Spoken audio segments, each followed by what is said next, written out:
Yo, yo, yo. Oh, hold on. My phone's over here.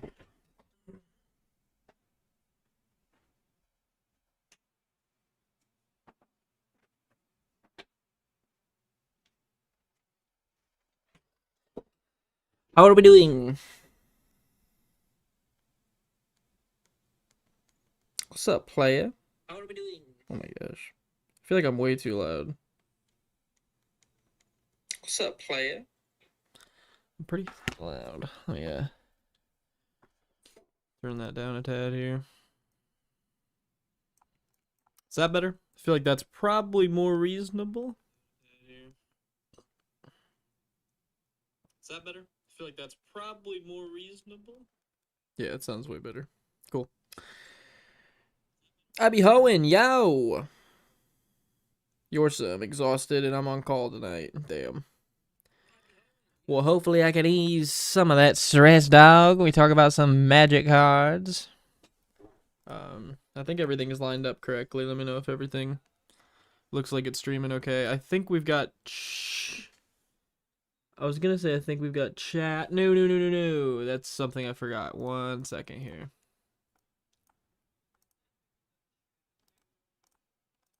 It's an easy do really quick. Let me pop out the chat real quick. Pop out! Pop! Oi! Oh, I don't know how every time I go live, not every time, but it is pretty uncanny.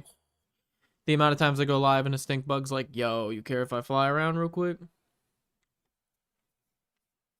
Okay. Dude, I'm in a deck building rut right now. Really? How so? Like you just don't have any decks that you want to build? Or none of the decks you are building are working?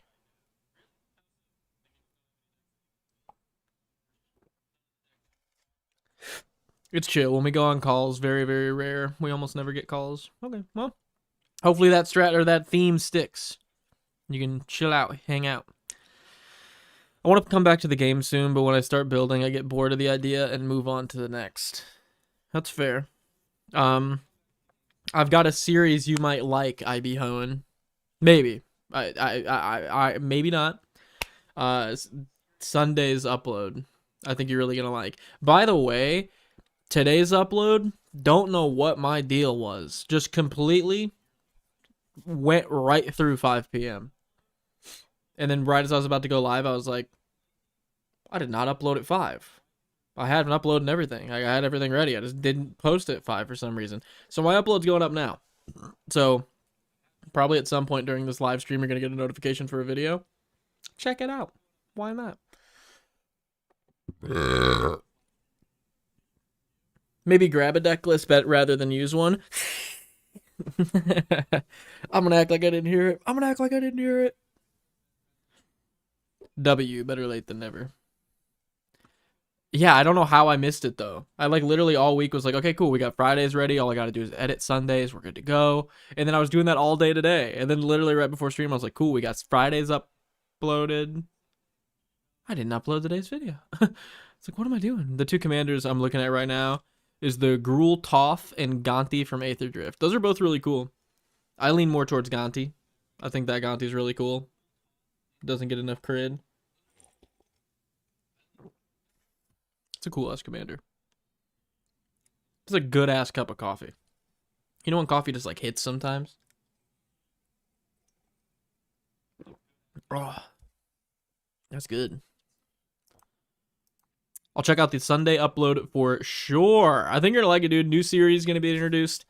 I think it's going to inspire a lot of people to build decks. I'm excited about it. Me and my brother have been working on it. I've made the series realistically for him. So I think it's gonna be good. I think you guys are gonna like it. If you guys are good to go, I'm good to go. We can go ahead and hop into these deckaroonies here. So up first we have got. Let me flip these around really quick. LJL, what's up, my guy? How are you doing tonight? It's in the air. I feel like everyone's in a pretty okay mood tonight. We're just gonna chill, relax, look at some decks. It's in the air, dude. The first deck we're gonna look at is Wheelmaster's Joel and Ellie deck, which I actually had no idea was even a thing. So there's that. The strategy and theme is to create and sack tokens. The power level. Let me know if you can hear myself looping through my phone, by the way. I don't think my gain's loud enough to pick that up, but just let me know. Power level is optimized casual. Win condition, get Joel big off sacks or blood artist effects. I think I read that wrong. Get Joel big off sacks or blood artist effects. There we go. Favorite interaction, Ellie. Is that her name? I think it's Ellie. I've never played these games. Ellie plus Baloth always makes tokens and insta-goad them. You talking about Rampage and Baloth? No, I like Rampage and Baloth. What do you hope to get from this review? To show off my deck, to get some new card recommendations, and to raise the power level of my deck. So, get some powerful recommendations ready, chat. What type of member are you? Thanks, by the way. Patreon member, YouTube member? Wheelmaster, you're a real one, my guy. And, yeah, let's take a look at this Deckaroonie. Also, it's tagged. You deserve a specific spot in the afterlife, Wheelmaster, for tagging your deck. So nice. Okay.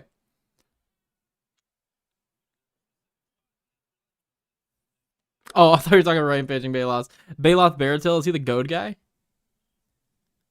Yeah, this guy. He is sick. Isn't he worth money? Yeah, $16. Damn. Okay.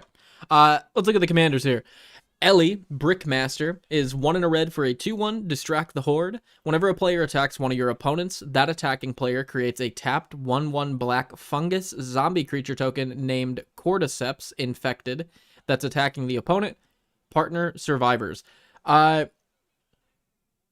never mind. I was gonna ask, is this retcon to be a zombie, but it says it's a zombie right there. Cool. So you get anybody attacking your opponents gets tokens that are also attacking that opponent. That's very cool. And then Joel, Resolute Survivor, is 3, a black and a green for a 4/4 menace. Whenever a creature token dies, put a 1/1 counter on Joel and draw a card. This ability only triggers once each turn. And then partner. Joel's really strong. Damn. Bela, did you get my DM about my review decklist change? Yes, I did, Yorsum. I just checked that out. I appreciate that, by the way. Everything is good to go. That is swapped out. I be hoeing LJL doing extra credit. Insane. Woke up early to catch stream. I also did my research beforehand this time, so I got my suggestions ready. Oh, LJL, dude, you're a real one. Hell yeah. Damn, I didn't realize he was worth something. I picked him up a while ago for a jank deck, and he was cheap. Baloth Baratil? I know, dude. That's what I was kind of thinking when I saw that number. I was like, damn. Which card? Baloth Baratil. Oh my god, my stomach just did some Predator shit. It went, wow. That's crazy. Okay, card draw. You guys love running Abundance. Am I missing out on the Abundance hype? I feel like the last 2 or 3 deck review live streams, we've ran into an Abundance. It's a good card, but, like, I've never ran it and been like, ooh, man, this is good. But, to be fair, I ran it, like, when I was really young, and I didn't prioritize card draw enough. So now that I run more card draw, I could see Abundance being, like, way better. Abundance is dope. Sometimes you don't want to see those lands. Yeah, being able to filter your draws is sick. I think it's an awesome card. I think as a graveyard player, when I see put stuff on the bottom of your library, I'm like, ooh. I'm like, I wish that did graveyard. I would probably not even probably. It would be way too strong. But a reanimator player can dream. I don't have a single green deck to run Abundance. That's crazy to me, LJL. I don't have a single Boros deck, or any deck containing Boros colors. So, I don't think I ever have. For more than a day. Deadly Dispute. As an additional cost to cast a spell, sack an artifact or creature, draw 2, create a treasure token. Into the Pit. 2 and a black, enchantment. You may look at the top card of your library anytime. You may cast spells from the top of your library by sacrificing a non-land permanent in addition to paying their cost. Ooh. I'm going to save that. That's really good, actually. Morbid Opportunist. 2 and a black, 1/3. Whenever a creature dies, draw a card. Can only trigger once a turn. Nick, you need a mono red deck, bro. Oh god, it sounds so boring. I literally started building the dragon girl that like sacks artifacts and like I don't know what her name is. She's like the big Eldrazi dragon. Because she looked really cool to me. But then like halfway into building it, I'm like, yeah, I'm never gonna play this. I am like deeply attached to black and graveyard strategies in EDH. It's gonna take a big old long time for me to break out of that. Skull Clamp, you can go ahead and attach this to stuff to draw cards. Village Rite, sack something, draw 2. Web of Life and Destiny, 6 and 2 green, enchantment with Convoke. At the beginning of combat on your turn, look at the top 5 cards of your library. You may put a creature card from among them onto the battlefield. Put the rest on the bottom of your library. That's really good. I'm going to save that one too. It's a really good card. Goat effects, we've got Baloth Baratil, Entertainer, 4 and a red for a 2/5. Creatures your opponents control with power less than Baloth's power are goated, so anytime anyone's making small tokens, they're going to be goated. And whenever a goated attacking or blocking creature dies, you create a treasure token. It's going to be really good in this deck. Goblin Spymaster, 2 and a red for a 2/1. First strike. At the beginning of each opponent's end step, create a 1/1 red goblin creature for that player that has creatures you control attack each combat fable. Yikes. And Carter Doomscourge, one of my favorite cards ever printed. This card is busted. 2 a black and a red for a 4/3. When it enters the battlefield, until your next turn, creatures your opponents control must attack but cannot attack you. And whenever an attacking creature dies, each opponent loses 1 and you gain 1. Carter is so busted. If you have Carter Doomscourge plus like a Conjurer's Closet, like, oh, sorry. Everyone has to attack for the rest of the game until you handle this little 2-card setup that makes all you attack every turn. Seems pretty busted. Harrogast. Yep, that was the dragon. I promise you follow love. I like almost promise you I won't. Oh man, I don't like it. It's actually good, I swear. Goblin Spymaster is actually goad, but forces combat. Yeah, fair. That is cool. Give him a little, literally, a little goblin spy. Destroy him from the inside. As far as lands are concerned, I don't know if anything. Let me see. You're going for making tokens, and when tokens die, it gets 1/1 counters and draw cards. I don't think anything in your lands is going to be too relevant. Maybe a Malakir Blood or Rebirth to bring back something you sack, possibly. Phyrexian Tower to sack something to potentially get some card draw on Joel. Shifting Woodlands is a card I need to pick up as well, like immediately. Oh man, I can't get out of here. I can't pull up Shifting Woodlands with where it's at. It keeps pulling up a different card. It's alright. I'll watch the VOD and remember it. Shizu seems good because you're going to be buffing up Joel. Giving it fear seems fantastic. Stump Stomp is just good. Get a fight card on a land. Why not? What does this do? Sasur Secundi or Sasundi. I like the first way. Void Altar. Jeez. Land Planet. This land enters tapped. Tap for a black. Station, so you can tap creatures to put station counters on it or charge counters. Pay 1 in a black, tap it, pay 2 life. Sacrifice a creature. Draw cards equal to the sacrificed creature's power. I mean, that's really good just to have chilling on a land. One that I didn't research but might be decent is High Market. Might just be a decent sack outlet when you don't draw anything else. I really like High Market. Just crack a creature, draw a card. Or gain a life, not draw a card. It's a good card. We got the Temples, Undergrow Stadium. Cool. Okay. Moving on, we got Ramp, we got Augur of Autumn, which lets us play lands off the top, but also if we have 7 or more cards... No, that's not... What's that mechanic? Where you have to have... Threshold? Is it Threshold where you have to have 7 or more cards in your graveyard? Coven is you have to have creatures with... 3 creatures with different powers. But as long as you have the Coven, you can play creatures off top. Cultivate's always good. Fanatic of Rowan can potentially tap for 3 green. It's worth $10, just about. That's crazy. Farseek, you can go ahead and tutor up a land. Growing Rights of Itlimoc, look at the top 4 cards of your library when it enters. Reveal a creature card from among them. Put it into your hand. Put the rest on the bottom. At the beginning of your end step, if you control 4 creatures, transform it into Itlimoc, Cradle of the Sun, being a legendary land that taps for a green, or taps to add a green for each creature you control. The awkward moment when you have to tap your Itlimoc for the single green. Sag. Soul Ring. Spider Manifestation. 1 and a hybrid Gruul for a 2/2 reach. Tap it for a red or a green. Whenever you cast a spell with mana value 4 or greater, untap this creature. It's such a good card. I really like that, actually. Any opinion on Westvale? Westvale. Is that a land I missed? Oh, Westvale Abbey, yeah. Tap for a colorless, pay 5, tap it, pay 1, create a 1/1 white and black human cleric creature token. Pay 5, tap it, sacrifice 5 creatures, transform this land. Do you have, like, I'm gonna imagine you have token creations at some. Okay, yeah, you have tokens. Okay, okay. I was gonna say, then like there has to be like token stuff at some point. Yeah, yeah. Then yeah, doing the 5 thing's not hard at all, and then you get a 7 or a 9/7 flying lifelink indestructible haste. I'm gonna save that one as well. That's actually really interesting. I like that a lot. I mean, like for a buck, and like it enters untapped, it's just gonna be a land, and like it can also just make tokens and turn into a giant beater. I think that's actually really good. Oh yeah, Keswick Wolf Run's really good too. Giving something +X/+O and trample. I love Keswick Wolf Run. I remember when this card was actually worth money. It's crazy that it's a 23-cent card now. Fountain Port also seems decent.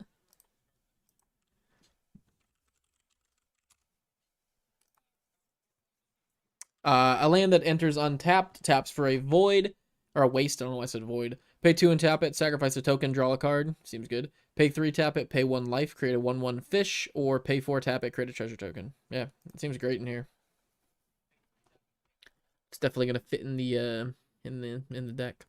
The Soulstone, just a good piece of mana rock or mana ramp that can also turn into potential reanimation if you get to that point.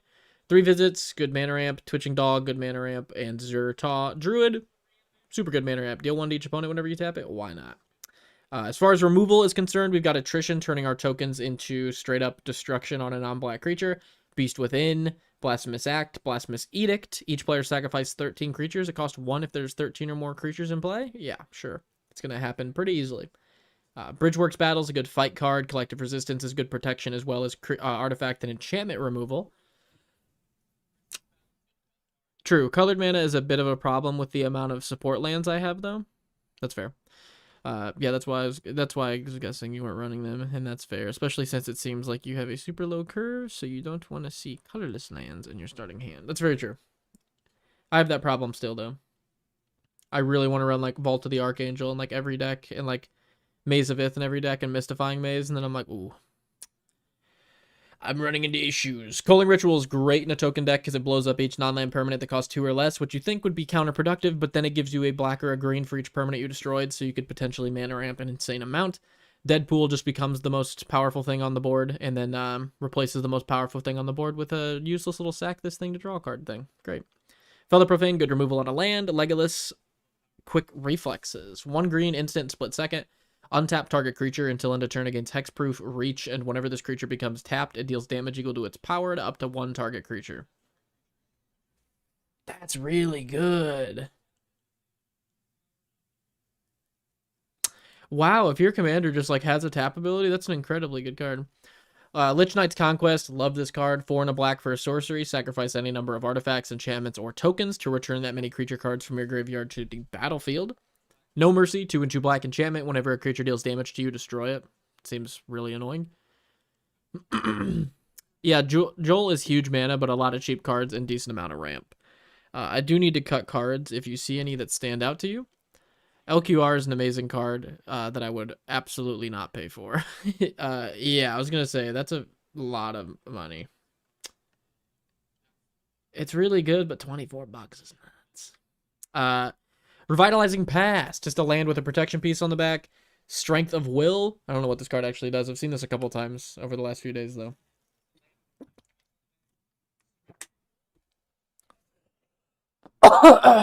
Excuse me. 1 and a green for an instant. Until end of turn, target creature you control gains indestructible, and whenever this creature is dealt damage, it put that many 1/1 counters on it. Does this prevent something from dying? I would imagine, right?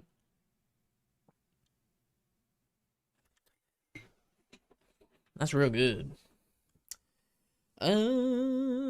Stomp. Again, some good removal on a land. Tamio's Safekeeping gives a permanent you control hexproof and indestructible until end of turn, and you gain 2. How does this act as removal? Exactly. I'm probably just missing something obvious, like I always do.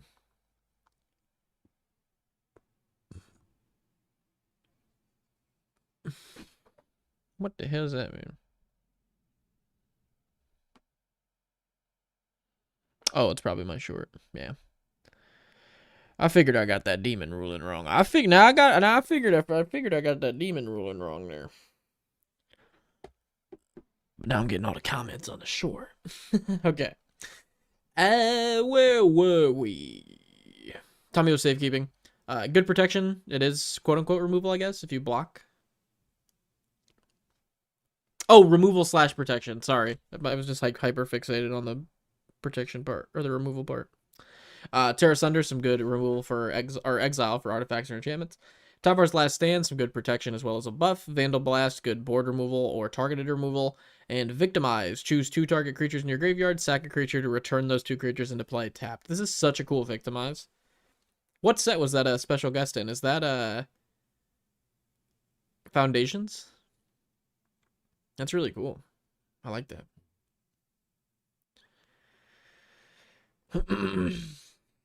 Just watched the short of my deck from last Friday. Thanks for the suggestions. Yeah, I hope they were at all useful. That was a difficult set of decks last Friday. Genuinely.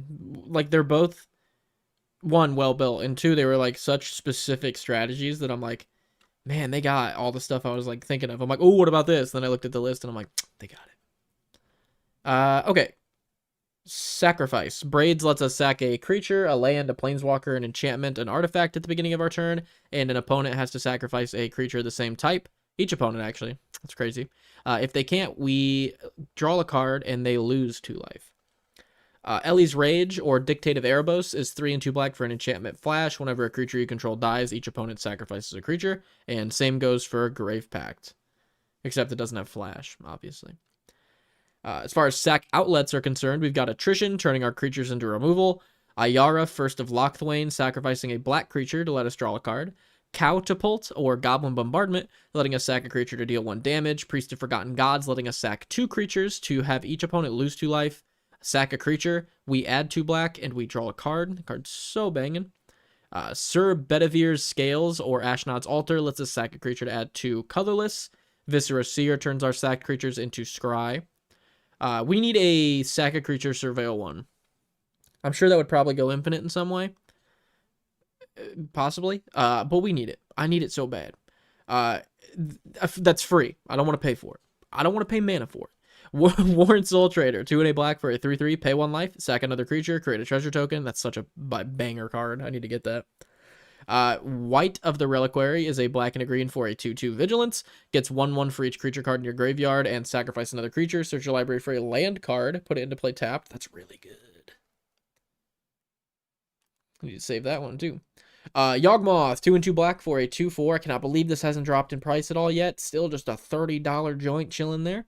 2 and 2 black for a 2/4, protection from humans. Pay 1 life, sack another creature, put a -1/-1 counter on up to 1 target creature, draw a card, and pay 2 black, discard a card, proliferate.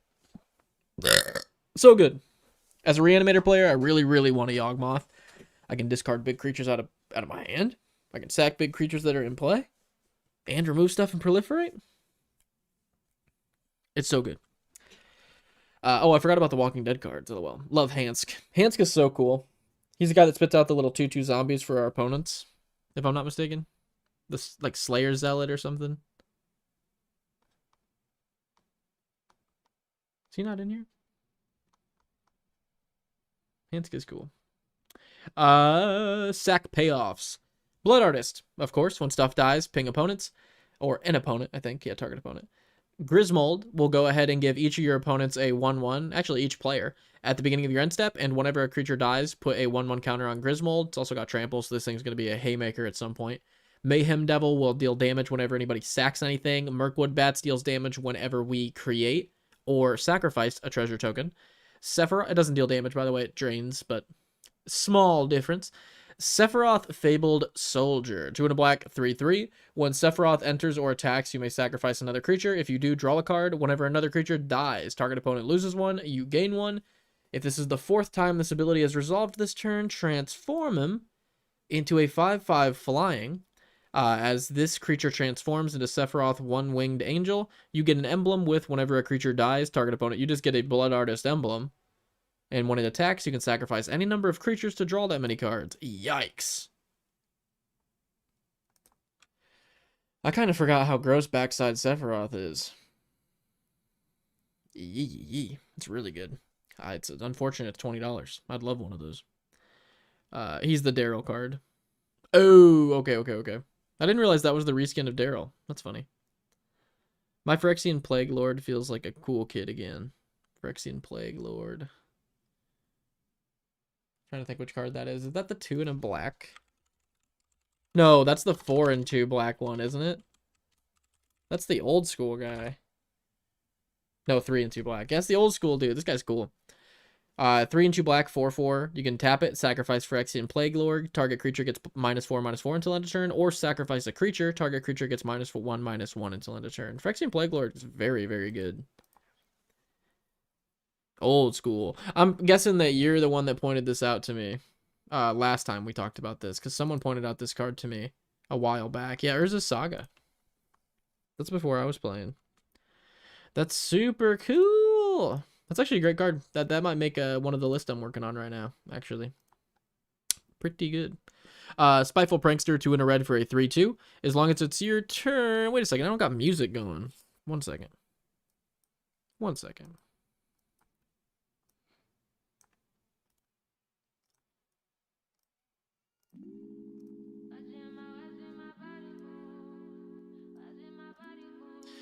Let me know if you guys can hear this and if it's too loud for my voice or whatever. He's one of my favorites. It is a cool card, man. I'm actually going to... You probably use it in my list I'm working on right now. I don't know who in Wizards of the Coast decided to bring back emblems and then make them easy as fuck to get out, but I don't like it, lol. Because we also got the Kato that upticks to make an emblem. Oh, yeah. There's also another... There's a Sorin that downticks to make an emblem. If I'm not mistaken. It just like downticks and makes like an anthem emblem that just like sticks there. It's not even like an ultimate. Yeah. -2, you get an emblem that gives all your creatures -1 or +1 or +1/+0. Yeah, it's pretty crazy. So, especially when you get like a Blood Artist style effect. That's wild. It's really good though. I don't know if I necessarily have an issue with it, but it is really, really strong. Ever play Sadistic Hypnotist? Yeah. That card quickly got not banned. But if you played it in our playgroup, we quickly targeted you down. That card's nuts. That's just a card that was like, actually, it's like way too good if it sticks. I guess I'll sack 3 creatures and you don't have a hand anymore. It seems pretty good. When the Meat Hook Massacre enters... Oh, this is such a crazy looking card. What is the mana cost? X and 2 black. When it enters the battlefield... Each creature gets -X until end of turn. Whenever a creature you control dies, each opponent loses 1 life. Whenever a creature an opponent controls dies, you gain 1 life. Meathook Massacre is great. Zulaport, just another Blood Artist effect. Under testing, we've got Compy Swarm, being 1 a black and a green for a 2/2. At the beginning of your end step, if a creature died this turn, create a tapped token that's a copy of Compy Swarm.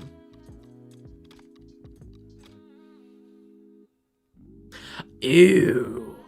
That's an identical reaction that I have every time I read a card that makes a copy of itself. My brain goes, oh, so you'll get 1 and then you'll get 2 and then 3 and then 4, and then my brain goes, oh wait, exact copy? That's very easy to happen. You don't have to attack with it. You don't have to guarantee get a land drop. You don't have to like do any of the stuff the other cards have you do, like Scoot Swarm, or like, trying to think what another example of a card like this is. Homunculus Horde, where you have to draw 2 cards. This is just having something die, which is like, oh, I think we could probably do that in a token deck, especially when our first token creator makes Eldrazi's that sack themselves. Compy Swarm seems very good as a win con. I like that a lot. What I also like a lot is Awakening Zone. This is one of my top 10 favorite cards ever printed, so big ups on running this one. 2 and a green, enchantment. At the beginning of your upkeep, you may create a 0/1 Eldrazi spawn creature token. It has sacrifice this creature. Add 1 void. Or I always say void, 1 waste. What's funny is there's another card that's very similar to this one. It's like 3 and a green for an artifact, I think. And it makes this Eldrazi... It's not spawns, it's Eldrazi Scions, I think. The 1/1 versions of these. And then you can also sack the artifact to tutor up an Eldrazi. And I don't run that one. It's weird. I'm like... For all intents and purposes, this one is better. But Awakening Zone, just like 3 mana feels like so cheap when you get this in play. When you get this in play, turn 2 or 3, it actually feels like you're cheating. You're like, oh, I just get to start making a board and mana ramping ahead of everybody. Awakening Zone's so good. And Casual Commander, Awakening Zone's awesome. Compy is slow, but exponential if the game lasts. That's a huge thing. I actually might work on a script for a video talking about that, where like gauging your speed at which you plan to win the game is like a huge part of enjoying Commander in my eyes. Because I know my games are going to go to at least turn like 13, 14, 15. So like I can build decks accordingly. And when your playgroup kind of builds accordingly to be like, oh, we're a turn 14 playgroup, we're a turn 15 playgroup. I feel like it works, in my eyes, a little better than like the power scale system that Wizards implemented. Braid of Fire should be in every red deck. Still can't believe that card exists. Is that the cumulative upkeep one? What happened to my...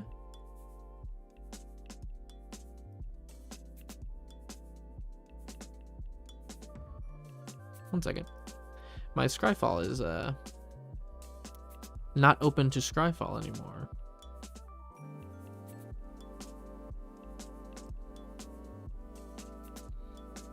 Where's the... Sorry, 1 second. There we go. You never know what you're gonna pull up on the tabs. There we go. Okay, what card were we just looking at? Braid of Fire. The chat. Chat? Are you there, chat? You're gone, chat? Okay. Braid of Fire. Yeah, that's a cumulative upkeep one. It is really good, but you can only use the mana on your upkeep, because the second you move from your upkeep to your draw phase, that mana empties out. So, like, you can only use instants on it. I picked one of these up that was foil at my card shop for like 20 bucks. I don't even want to think about how much I picked it up for because it's a $26 card. Okay. Quite a bit, because I was like, oh, that's infinite mana. That's busted. And quickly was like, oh, my deck can't use this. And it sucked. I was so upset. But yes, as Tijuana Bachelor Party brings up in the chat, so good with clues. It is really good with clues. And instant speed effects that you can dump mana into. Braid of Fire is definitely a powerful card, for sure. I just made the dumb mistake of buying it blindly. And that died. Didn't do anything.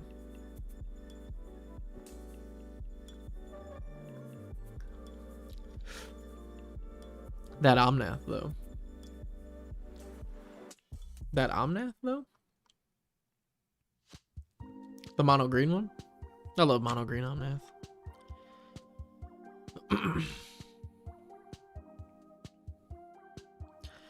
The mana fizzles in between fit. Yeah, that's what I was thinking.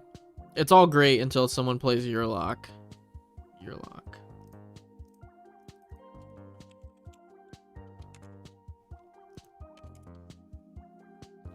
Yeah. Yeah, literally. And then you just get KO'd. That sucks. Okay. Tokens. Curse of Disturbance. Whenever enchant player is attacked, create a 2/2 black zombie. Curse of Restless Dead. Whenever enchant player plays a land, you get a 2/2 zombie.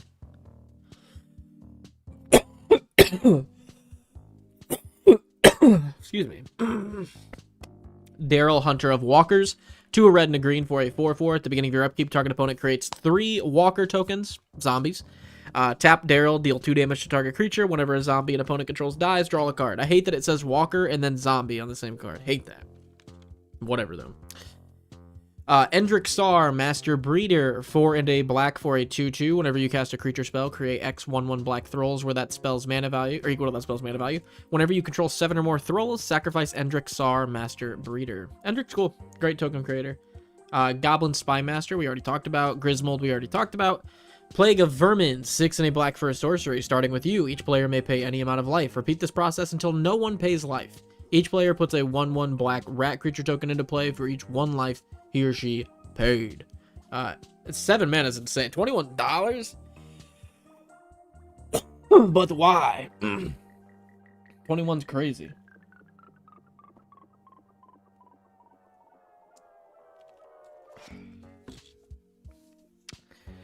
The Omnath with the Phyrexian Black. Oh, that's such a cool commander. If only I liked 5-color decks. Plague of Vermin also wins the game with Ayara, by the way, if you have more life than your opponents.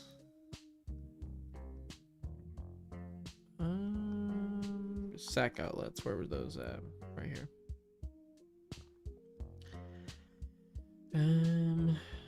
Oh. Yeah, you just pay all your life but one and then just have them enter and everyone dies. That's really cool. Actually, I like that. Riders of the Storm. No, Rider Raging Storm. 3 and 2 red enchantment. Creatures named Lightning Rager can't attack you. And at the beginning of each player's upkeep, that player gets a 4/1 red elemental creature. Oh, gosh. Ugh. I got a burp stuck in the old chest there. Named Lightning Rager. It has trample, haste, and at the beginning of your end step, sacrifice this creature. Every time I see sacrifice this creature on your end step cards, I think about the Master Multiplied. It's such a cool commander. Zurzoth Chaos Rider, 2 and a black, or 2 and a red. For a legendary creature devil, whenever an opponent draws their first card each turn, if it's not their turn, you may create a 1/1 red devil creature token with, when this creature dies, deals 1 damage to any target. Whenever one or more devils you control attacks one or more players, you and those players each draw a card, then discard a card at random. Yeah, some solid token creation. He's also got Hexing Squelcher in here, apparently. Because he's a total scum. The card is so good, it actually blows my mind. I think I've said it a couple times on here already. I know I've said it a few times at the shop. I cannot imagine how rough mono red aggro is going to be in standard. Genuinely, I can't imagine it. You get 2 of these in play. And it's like, hey, I'm going to be swinging at you with tons of damage. If you want to try to deal with them, you're going to take tons of damage. And if you're going to try to like deal or interact with any of my burn I'm going to play, can't be countered, so it's not going to happen. It's actually crazy. Hexing Squelcher makes me like disgusted. I pulled one out of a pack and I was like, I'm immediately trading this or selling it because I don't care. I hate that card. It's so busted. You can do it one time as well because it goes back around. Oh, the vermin thing. You're right. Bro, you just reminded me that song was in NF's Underground 2. LOL. NFS Underground 2? What is that? It's so good, but I don't know if I want it. It is so good, I don't think you should. I don't think you should give in, Gabe Wallace, to the hype of this notably disgusting card. Honestly, the spells you control can't be countered, though. I kind of respect it. You got so many strong creatures in this deck. I get it. But honestly, I don't think it's that bad in Commander. I think it's just a strong utility piece that's also going to provide some damage. My brain is thinking if you have 4 copies of them in a deck and this thing is not legendary, which is crazy to me, that's pretty insane. In EDH or Commander, I feel like it's fine. And then sideboard. Are these cards that you're not... Okay, yeah, it says /38 sideboard. Okay. So cards we're considering. Archetype of Endurance for protection, Bastion of Remembrance for another Blood Artist effect, Beastmaster for board buffs, Bebop and Rock Steady. 1 and 2 hybrid Gruul. I almost said Gruul twice and sounded ridiculous. Golgari, Nick. There we go. When Bebop and Rock Steady attack or block, sacrifice a permanent unless you discard a card. I guess.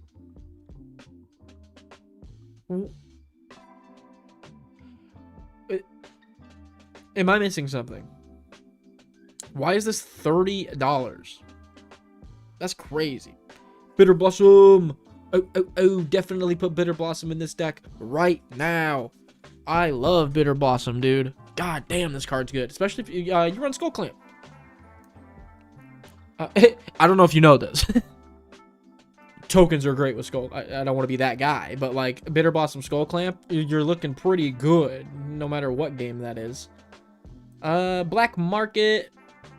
Whenever a creature dies, Black Market gets a counter at the beginning of your pre-combat main phase. Add a black for each counter on Black Market. I have never ever ran Black Market. This card has never enticed me as it does other EDH players, I feel like a lot of people read this card and they're like, holy shit. Notably, very strong card. Also notably, 5 mana. Like, you know what I mean? I don't know what you need that much more extra mana for post turn 6. So I'm not really a big black market guy. But that's exactly what a guy that uses the black market would say. So I don't know if you can trust me. Need for Speed. Love you, Nick. Gumba, dude. You always know how to make me blush, man. Sideboard is cut cards, but could be decent. I think Bitter Blossom should definitely be ran. In fact, I love Bitter Blossom. Do it for me. If not for you, for me. It's not out yet since it's from TMT. Oh, that's the only reason the price is that high? Okay, okay. Don't put Bitter Blossom. Put Bitter Blossom Bearer A. No. Put both. Put both. I am still searching for a Bitter Blossom Bearer to trade with somebody so I can put it in my Alayla deck. Or my Arna deck. Such a cool card.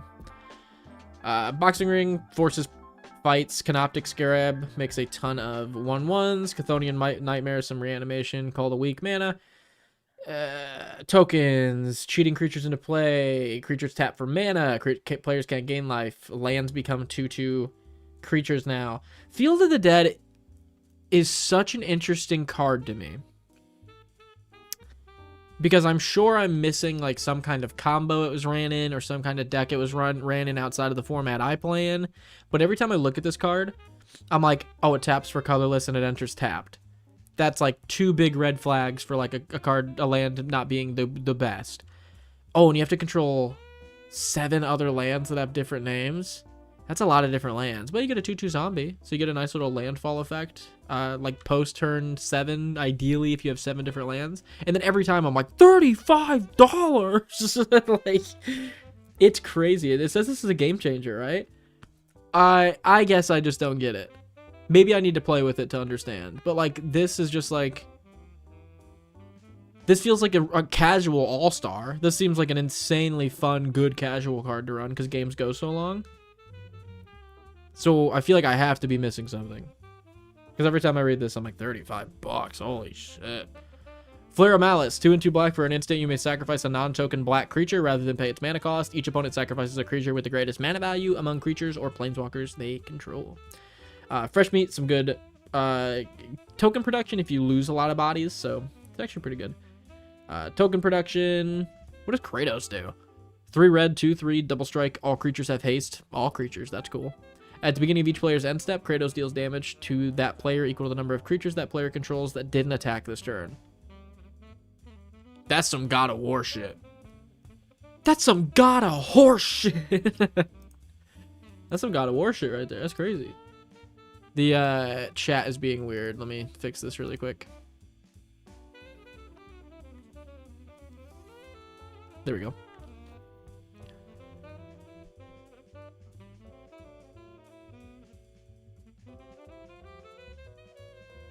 Hey, for your 13, 14 turn games, Black Market is actually pretty good. I might start running it in some of my slower decks, and it helps you always cast those big reanimation targets from hand. Yeah, I think it's not. I think it's a great effect, but in my mind, I'm just not gonna run it for 5 mana. I don't know why. I'm just like, I feel like someone's just gonna remove it, and I'm gonna be like, shit. I put a lot of work into that. Just found a card you asked for earlier, Nick. Umbral Collar Zealot, Sack and Surveil. Ooh. Love me a good Zealot. Umbral Collar Zealot. 1 in the black, 3/2. Sacrifice another creature or artifact. Surveil 1. Oh!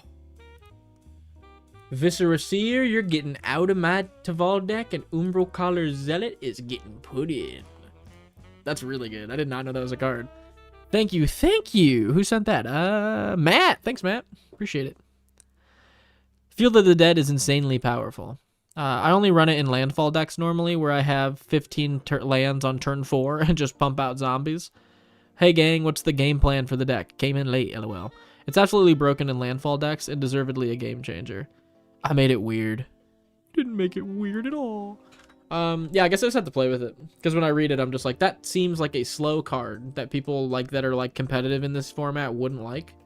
So it always blows me away when people are like, no, it's really good and I like it. It's like, wow, okay. All right.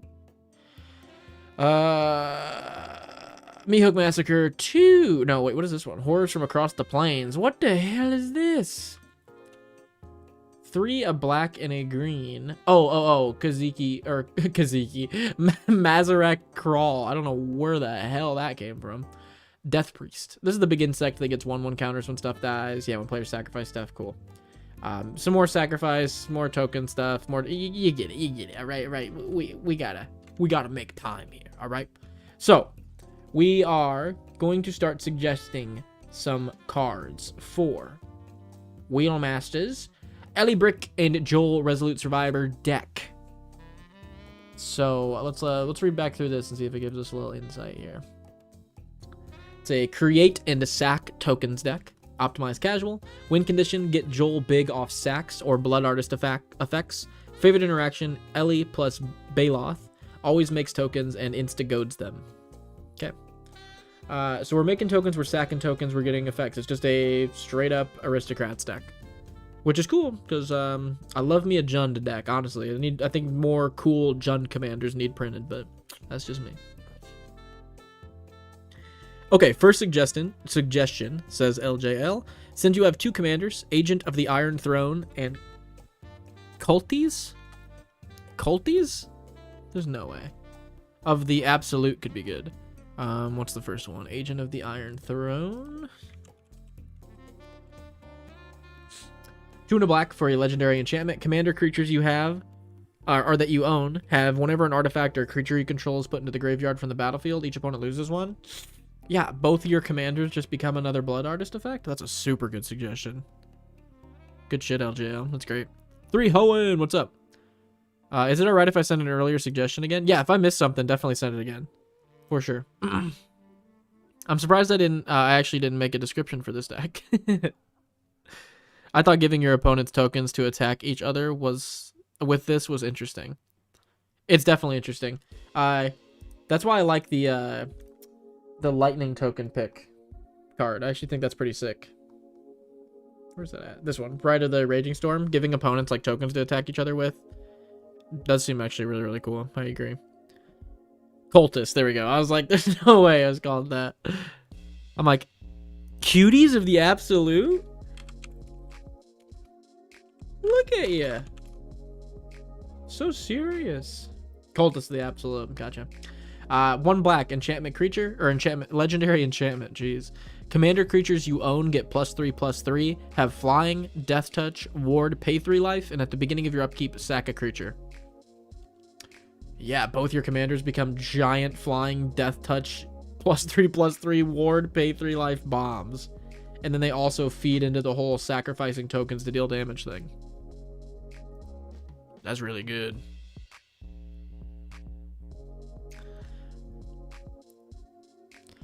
Tribute to Hirobi, a Crowan Horse, Dousing Dagger, Wildfire Howl. Ooh, that'd be good. What about the hunted cards? Is Tribute the one that makes mice for everybody? Yeah, Tribute to Hirobi makes 1/1 rats for everybody. That's a good suggestion. A Crowan Horse. These are not LJL. These are 3 Hoenn suggestions. Yeah, make your opponents 1/1 white soldiers. Dousing Dagger. I didn't know Dousing Dagger gave people stuff. Each opponent creates a 0/2 plant with Defender. That's cool. I didn't know that. Wildfire Howler. 1 and 2 red sorcery, gift a card. It deals 2 damage to each creature. If the gift was promised, it deals 1 damage to any target and 2 damage to each creature. It's not bad. Just get all your stuff to like crack so you can get a bunch of death triggers. Pitiless Plunderer. Good suggestion. Matt. Whenever a creature dies, we get a treasure token. That's going to be nuts in here. End the festivities. Is that the deal 1 damage to every creature? That's interesting. I could see that. Just so you could blow up everyone else's tokens when they make them and get a bunch of triggers for 1 red. I mean, definitely not bad. Hunted Troll, Hunted Dreadbone. They have 1 for each color, I believe. There was a new one that got printed in like Duskmorn or something that I actually think is pretty playable. I saw it the other day. It's hunted, right? Yeah. Yeah, hunted Bone Brute. 2 and a black, 6/2 menace. When hunted Bone Brute enters, target opponent creates 2/1/1 white dog creature tokens. Whenever hunted Bone Brute dies, each opponent loses 3 life and it has disguise. This is great. When it dies, you just get to drain each opponent for 3, which just interacts with adding another death trigger on top of all your death triggers. Gives your opponents 1/1 creatures to also have trigger all your death trigger stuff. It's a 6/2 menace. I think hunted Bone Brute's actually perfect for this deck. It seems great. For each, I think I think black already had one. Yeah, hunted horror. That's why Bone Brute was so weird to me, because it was like, that's weird. There's like a hunted nightmare that puts a death touch counter on something. That's why the hunted Bone Brute was so weird to me, because I was like, wait, didn't we already get this cycle? And then I'm like, yeah, black just like randomly has another one, and apparently it has like a random third one that gives death touch counters. I have no idea. I didn't know that death touch counter one existed. For more token generation, there's Loyal Apprentice and Jadar, Ghoul Caller of Nephalia. Loyal Apprentice seems pretty good because you have 2 commanders. If you control your commander, make a 1/1 Thopter on your combat. And then Jadar. 1 in the black, 1/1 at the beginning of your end step. If you control no creatures with Decayed, make a 2/2 black zombie with Decayed. Yeah, it's not bad. I don't mind it. I wish you could go wide with it, though.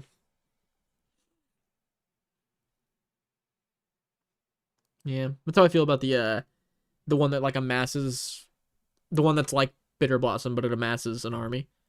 I'm like, I wish I could go wide with this. I do have a considered, which were hard cuts if you wanted to run through and see what I already had at one point. Ophiomancer maybe too. I think Ophiomancer was in his sideboard or considering, if I'm not mistaken. Yeah, Ophiomancer was in his sideboard. Considering Corrupted Conviction, another sack to draw 2, Ramp, Curse of Opulence, Ignoble Hierarch, Kodama's Reach, Removal. We've got Heritage Reclamation, Tamio's Safekeep. This is also protection. Tavar's Stand, Invides of Vastwood, sack payoffs, Falcon Wrath Noble. Falcon Wrath is really good because it's any creature. Doesn't have to be you control, so I do think that one's really, really good. Ghoulish Possession, 1 in a black for an enchantment. Whenever 1 or more non-token creatures dies, create a 2/2 black zombie with Decayed. This ability only triggers once each turn. That's really good. That's actually the likelihood of this firing off on opponent's turns is pretty high. And then you just got like a 2-drop, like Bitter Blossom style enchantment that's just spitting out 2/2 zombies also on other players' turns. Ooh, I really like this. Man, I might have to pick one of these up. I think I'm throwing this into Arna. That's sick. Phyrexian Altar, second creature, add 1 color of any color. Birds of Paradise for some ramp, Oracle of Moldiah for some ramp, Toski for card draw, Pitiless Plunderer is already in here as a considering. Plague Bearer, Fleshcrafter.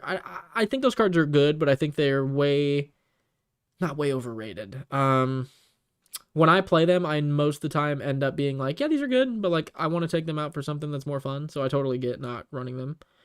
Corvold turns your sacks into card draw, which is actually really, really good. Spider-Man Noir. Shouldn't it be Noir Spider-Man? I'm just saying. 4 in a black for a 4/4 menace. When a creature you control attacks alone, put a 1/1 counter on it, then surveil X. Oh, it's not even equal to its power. It's the number of counters on it. Sir Conrad is really good. I can never argue against Sir Conrad. I think that card. I mean, it's not I think that card. That card's like the most ran card on EDHREC, so I think everybody thinks that card's really good. Toski, Bearer of Secrets, 3 and a green for a 1/1. Just some good card draw. I think we already talked about Toski anyway. It says non-token is why it was cut.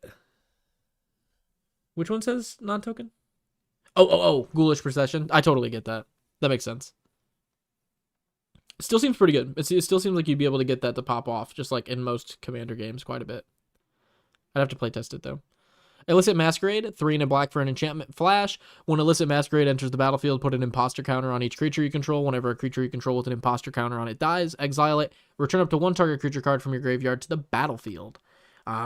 Really strong card. I can't remember what the cool interaction was. I'm sure someone in chat will bring it up. I talked about this in one of my obscure card list videos. Someone commented a cool interaction with it. It was a while back. I can't really remember what it was. But, very good card. super cool. Just like refresh your board and replace all your stuff that dies with other stuff. And especially in aristocrat stuff's dying. That actually might be good in the deck I'm building as well. I'm gonna save that as well.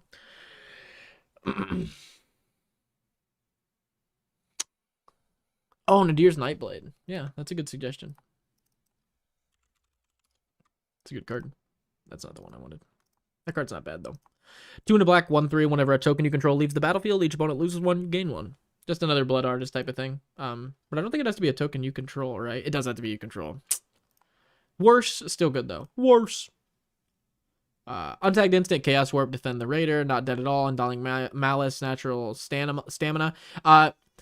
I view these cards, the Supernatural Stamina and Undying Malice, very similarly to how I view like Blood Artist effects. Not that they're like similar effects, but that when I run one of them, in my brain, I have to run all of them and make that a big part of my strategy. So I totally get not putting these in the deck, because like running like 1 or 2 of them feels a little bit weird, and you're like, I feel like this is really powerful in my list. I should have at least run all of them. And then you're like, but then that should be like the main theme. And then you start kind of critiquing your deck to like work around these effects. I have the same issue with like running like 1 or 2 Blood Artist effects. I wanted to put Suture Priest, I think, is the one I wanted to put in. The one that like gains life when you have creatures enter and makes opponents lose life when they have creatures enter. I wanted to put that in my deck. But then I was like, but at that point, why don't I just run Blood Artist too? That's really good in here. And then like I was like, wait, my Arna deck's just gonna turn into an Aristocrat deck. So I view these very similarly, where it's like a slippery slope. Like you're gonna want to run like more and more of them. So I totally get not running these main board. Not even main board, just not running these. Open the Way, X and 2 green for a sorcery. X can't be greater than the number of players in the game. Interesting. Reveal cards from the top of your library until you reveal X land cards and put them onto the battlefield tapped. Put the rest on the bottom of your library. So it's a 5-drop. No, it's a 6-drop, get 4 lands. It's pretty good. Toxic Deluge, of course, giving -X when you pay life. That's going to be busted. So I don't think we ever turn that one down. Let me make sure I didn't miss anything here. Feign the Broker. 2 and a black, 3/3, tap him to sack a creature, put 2 1/1 counters on a creature, tap him to remove a counter from a creature to create a treasure token, tap him to sacrifice an artifact to make a 2/1 inkling, and pay 3 and a black to untap Feign the Broker. Yeah. He reminds me of an actor, and I can't think of who. Oh, the guy that plays Loki. That's who he looks like. It seems good in an aristocrat deck. It's just like a little, like a trading post style card on a creature. It's really cool.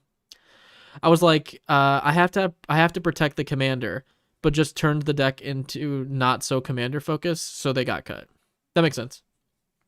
And that's another slippery slope too, is like the feeling of needing to protect your commander.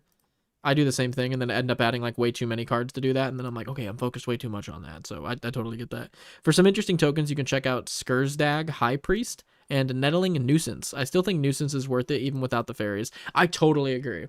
I think Nettling Nuisance is like very much worth it without the fairies. I think it's just a good card. Like being able to get like 4/2s with goad to opponents is just good.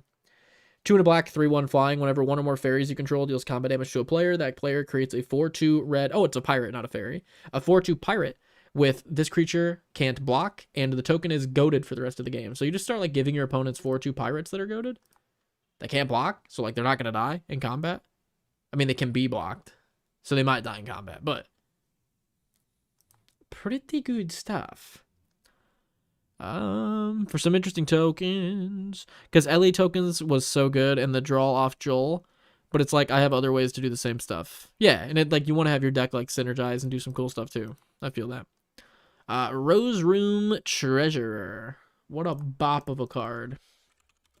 Every time I read this card, I forget it exists. 3 and a red, 4/3. Whenever another creature enters the battlefield under your control, create a treasure token. If this is the first time this ability is resolved, or the second time this ability is resolved. Otherwise, you may pay X. If you do, Rose Room Treasurer deals X damage to target, or any target. So yeah, your first 2 creature ETBs give you treasure tokens, and then anything past that turns into fireballs. That seems like a 19-cent card, right? That's very good. Turning your first 2 ETBs into treasures is actually like good enough to run. Yeah, Rose Room Treasure is actually a very good card, the more I look at it. This is a red card that makes me want to run red in one of my decks. I would also need to have, like, black. I would love a, like, Jund deck. And I've looked at every Jund commander. None of them interest me. So, I need a Jund commander that interests me, Wizards. Print one. Rose Room's great. Seems really good in here. If you didn't check out Skursdag, High Priest too. Yep. I did not. Skurs. That's not how you spell it. Is that how you spell it? It is. 1 and a black for a 1/2. You can tap it. It has Morbid, so you can only tap it if a creature died this turn. Tap 2 untapped creatures you control. Create a 5/5 black demon with flying. It's actually really good. I didn't realize that's what this card did. For some reason in my head, I had this card as, like, you had to pay mana to activate the effect. Tapping 2 creatures is very easy. And they're just making 5/5s? I like that. I like that. It's loyal. Life of the Party is such a fun goad card. It is a fun card. It's like the you become the monarch one, I think.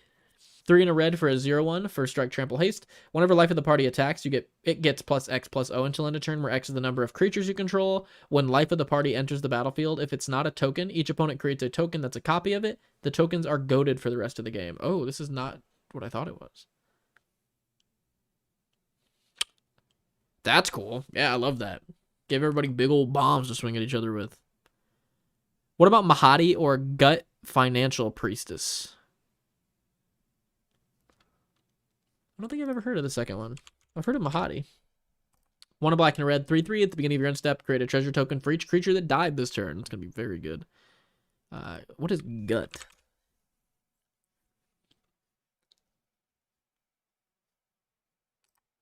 True Soul Zealot? Is this what you're... No, Financial Priestess. I'm just going to type that part in. Probably spelled that wrong.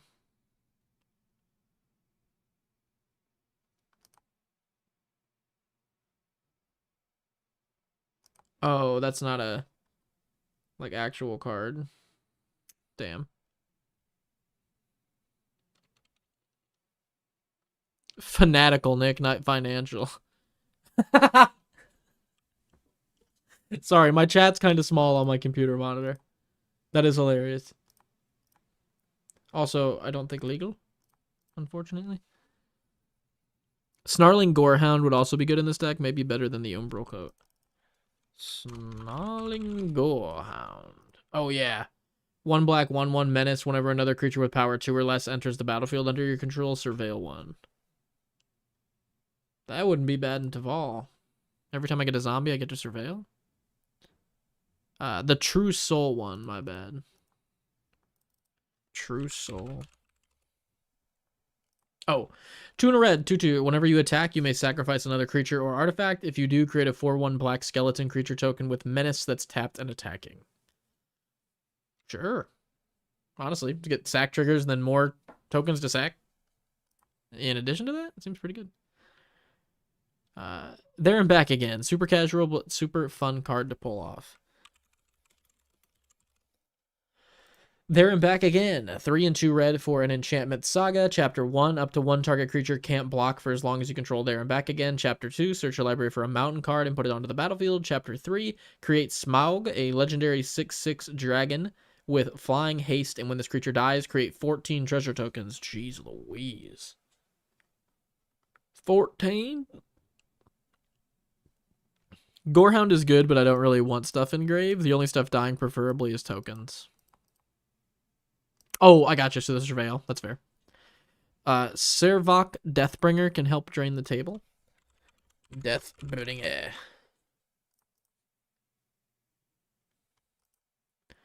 At the beginning of each player's end step, if no permanents left the battlefield this turn, that player loses X life, where X is Servok's power. That seems really good in this list. Yeah, that's really good. Also, I saw this one. This also seems really good in this list. 4 black and a red, 3/3, Deathbringer Thokdar. Whenever another creature dies, you may put a 1/1 counter on Deathbringer. Remove a 1/1 counter from Deathbringer to deal 1 damage to any target. That also seems incredibly good in your list.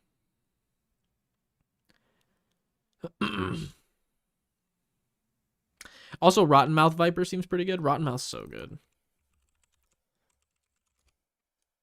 5 and a black for a 6/6. As an additional cost to cast this spell, you may sacrifice any number of non-land permanents. The spell costs 1 less to cast for each permanent sacrificed this way. Whenever Rottenmouth Viper enters or attacks, put a blight counter on it. Then for each blight counter on it, each opponent loses 4 life unless that player sacrifices a non-land permanent or discards a card. Actually, gross. I ran Sarkin the Mad for a while, but never cast it, so I don't know if it's me or the card. Sarkin the Mad. Are you talking about you never got to cast the Rottenmouth Viper? Or you never got to cast Sarkin the Mad? Sarkin the Mad's rough. Ooh, that -4 is really good, though, if you're in Dragons. Jeez. Longstock Brawl is a cute removal card and gifts fish tokens. Oh, yeah, you can gift fish tokens. I didn't even think about that.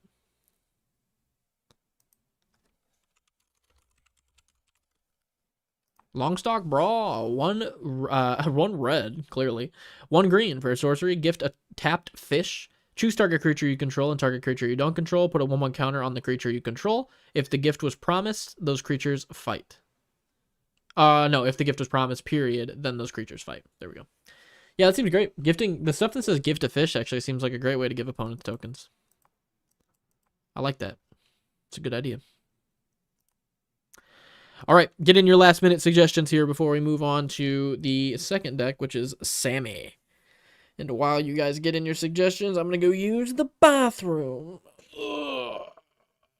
Plum the Forbidden. That's a really good one, actually.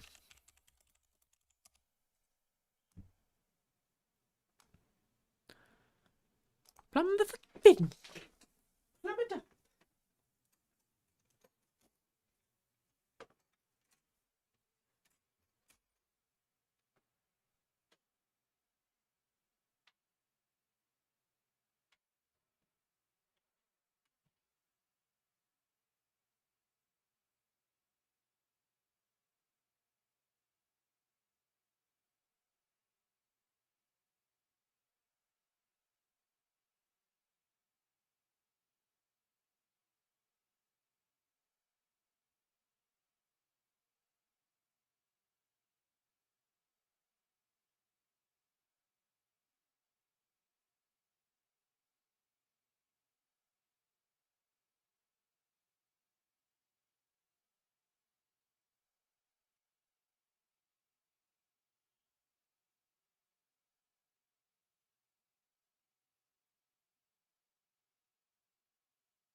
Hello. Okay. All right. All right.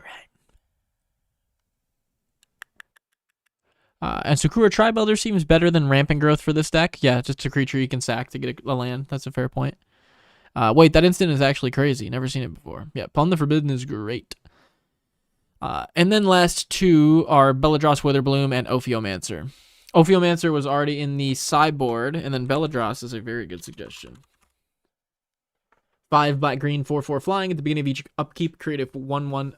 Jeez. At the beginning of each upkeep, create a 1/1 pest creature token. When this creature dies, you gain 1 life. Pay 10 life. Untap all your lands. It's gonna be great.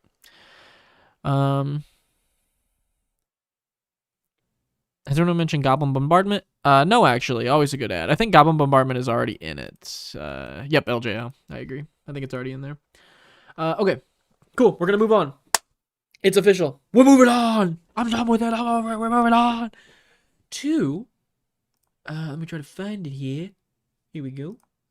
To Rush Hour 33's Sami Wildcat Captain. Now, if Rush Hour's in the chat, let yourself be known.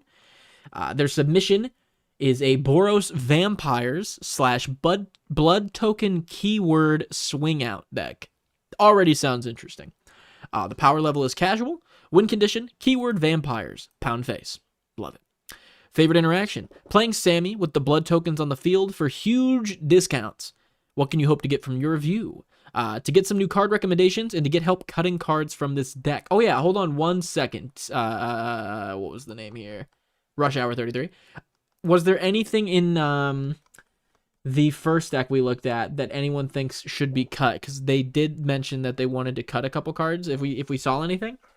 So is there anything we saw on Wheelmaster's Joel and Ellie list that you think might be able to be cut before we move into Sami officially? Let me see. Okay, never mind. It's removal and protection. I was gonna say I might give a lot of removal, but you don't really. How much protection do you need? I guess is my question. I normally run like a couple pieces of protection in my deck, but you run like, it seems like you run a lot. Like Tamio's Safekeeping, Tyvar's Stand, Strength of Will, Revitalizing Repast, Legolas, Collective Resistance. Like you got 6 potentially, not really bridge. So you got like 6 cards that protect stuff. I mean, there's a lot of cards I would cut because of the price, but I wouldn't buy them, but not because they're bad. That's fair, actually. I feel the same way about a lot of stuff. Maybe like 1 or 2 protection pieces might be able to afford to be cut in this list. I like all the sack outlets a lot, so I feel like those are fine. Why do the Reliquary is insane. It always sounds like you're saying it with a lisp when you say this name. Why did a Reliquary? Why did a Reliquary? Sack payoffs are all good. Especially backside of Sephiroth is nuts. I was thinking Braids as well. Braids was one that I have tried to avoid recommending people cutting lately, because I personally don't run it and don't like it, but a lot of people have said that like it works like great for them and they love the card. So it's one of those cards where I'm like, hey, if they want to run it, go for it. But I'm kind of in the same boat, Gabe, where it's like I don't run it personally. It just seems a little slow. Most of the time, people just have the thing that you sacked anyway. There's so many like aristocrat graveyard strategies out there that a lot of the time you end up helping another person at the table. So I could definitely see Braids getting cut, especially when you have all this guaranteed sack to partner up with your grave packs and stuff like that. I don't know if you necessarily need Braids. So I could see that. If you're still testing CompuSwarm and aren't sure about it, and you do think it's slow, I think that could probably get removed. I personally don't like Curse of Restless Dead. I ran this for a while in... What was that deck that I ran this in? Necrobloom? Maybe? I think my version of Necrobloom I tried building, I ran Curse of Restless Dead in. And almost every time I put it on a player, they just like not stopped playing lands, but it just didn't do nearly as much as I thought. And then as the game got later, people were like less likely to drop lands. And it just kind of felt like it was slowing down. Not my favorite card in the world. So that's just like on a personal level, I'm not the biggest fan of that one. Hexing, again, that's just like a personal opinion on that one. If you have play tested it and like it and you find that your spells are getting countered a lot, sure. If not, I don't think it's worth running just strictly for like power and value outside of it. You're giving the oh god, that fucking beat just flew right past me. Holy shit. Go away, buddy. Go away, pal. Man, I fucking hate bugs. There's one little stink bug. There's one little stinker flying around, dude. And it won't stop messing with me. Yeah, those are my suggestions for stuff to cut. That's the only things that really popped out for me. I think you're probably better. I think you probably have better token generator options than the 2 curses. I agree. I don't think the curses are that great. Is Curse of Disturbance or Curse of Restless Dead worse? Curse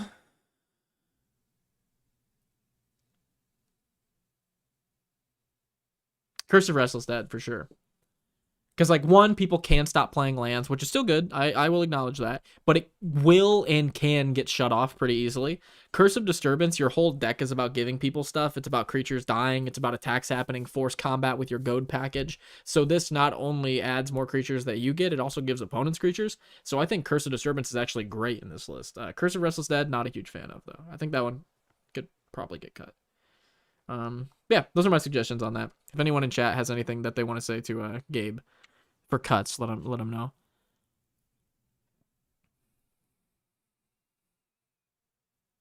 Braids is there to maintain tension once you have pressed the board state. Yeah, but I just call that like a win more card, though. You know what I mean? Like if you're running a card just so you can have your winning position be locked in as a winning position, it just kind of feels like a win more at that point. And like Braids anywhere outside of that just feels like it's like, I don't know. I'm not a huge fan.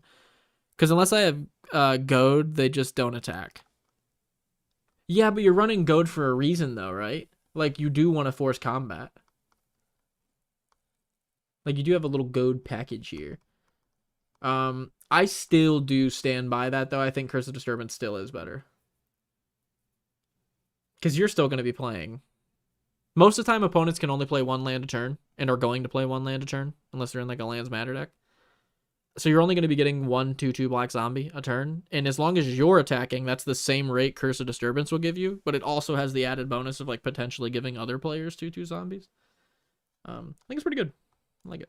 Okay, we're going to move on to the Sami deck. We've already looked at this stuff. They are a Patreon member. So big shout out to Rush Hour 33. Thank you, my guy. So his deck is based around Sami, Wildcat Captain. It is a 4, a red, and a white. Yuck. I do not like Boros, so let's see if you can convince me. 4/4, double strike, vigilance. Spells you cast have affinity for artifacts. Whole blood token thing does seem pretty good. So as he was saying, it's a blood token theme. So we're going to be making a lot of blood tokens. Those blood tokens are going to be artifacts, so all of our spells are going to cost way less for the amount of those tokens we have in play, thanks to Sami. Curse of Restless Dead also says player, not opponent, so you can enchant yourself. Very fair, actually. That's a super good point. If you're playing your lands every turn and like locking them in, again, you're not really in a Lands Matter deck. You don't have like a ton. You do have some, but you don't have like a ton of mana ramp. I don't know. I still like the other one better. Okay, so we're going to be making a lot of artifact tokens, specifically blood tokens, to make our spells cost very cheap. So I got to get through this deck kind of quickly because the baby just went down to sleep, and I don't want to wake her sweet little self up. As far as creatures are concerned, we've got Academy Manufactor. 3-drop, 1/3. If you would create a clue, food, or treasure token, instead create one of each. So I'm imagining on top of the blood token, we're also going to be making one of, if not all 3 of these types of tokens as well. Chroman Vision of Ixidor is 5 and 2 white for a 6/6 flying first strike vigilance trample. At the beginning of each combat until end of turn, each other creature you control gets 1/1 for each of its keywords. It's pretty good. Archivist of Ogma, 1 and a white for a 2/2 flash. When an opponent searches their library, you gain 1 life and draw a card. Bailath Baratil, we just talked about him in the last deck. Creatures with less power than him are goaded, and whenever a goaded creature attacking you or blocking, whenever a goaded attacking or blocking creature dies. There we go. You create a treasure token. I just had a freaking stroke. Belligerent guest. Belligerent. Holy shit, I'm dumb. To be fair, this is Magic, so every word I am skeptical that it's not just like the title of something in universe. That was very dumb though. Belligerent guest. 2 in a red, 3/2, trample. When it deals, I expected this to be an ETB. That's pretty good. When it deals combat, make a blood token. Sure. Bishop of Binding, 3 in a white, 1/1. When it enters the battlefield, exile target creature and opponent controls until it leaves. When it attacks, target vampire gets +X/+X until end of turn, where X is the power of the exiled card. Oh, I forgot this was also a vampire theme. This is cool. Oh, this is really cool, actually.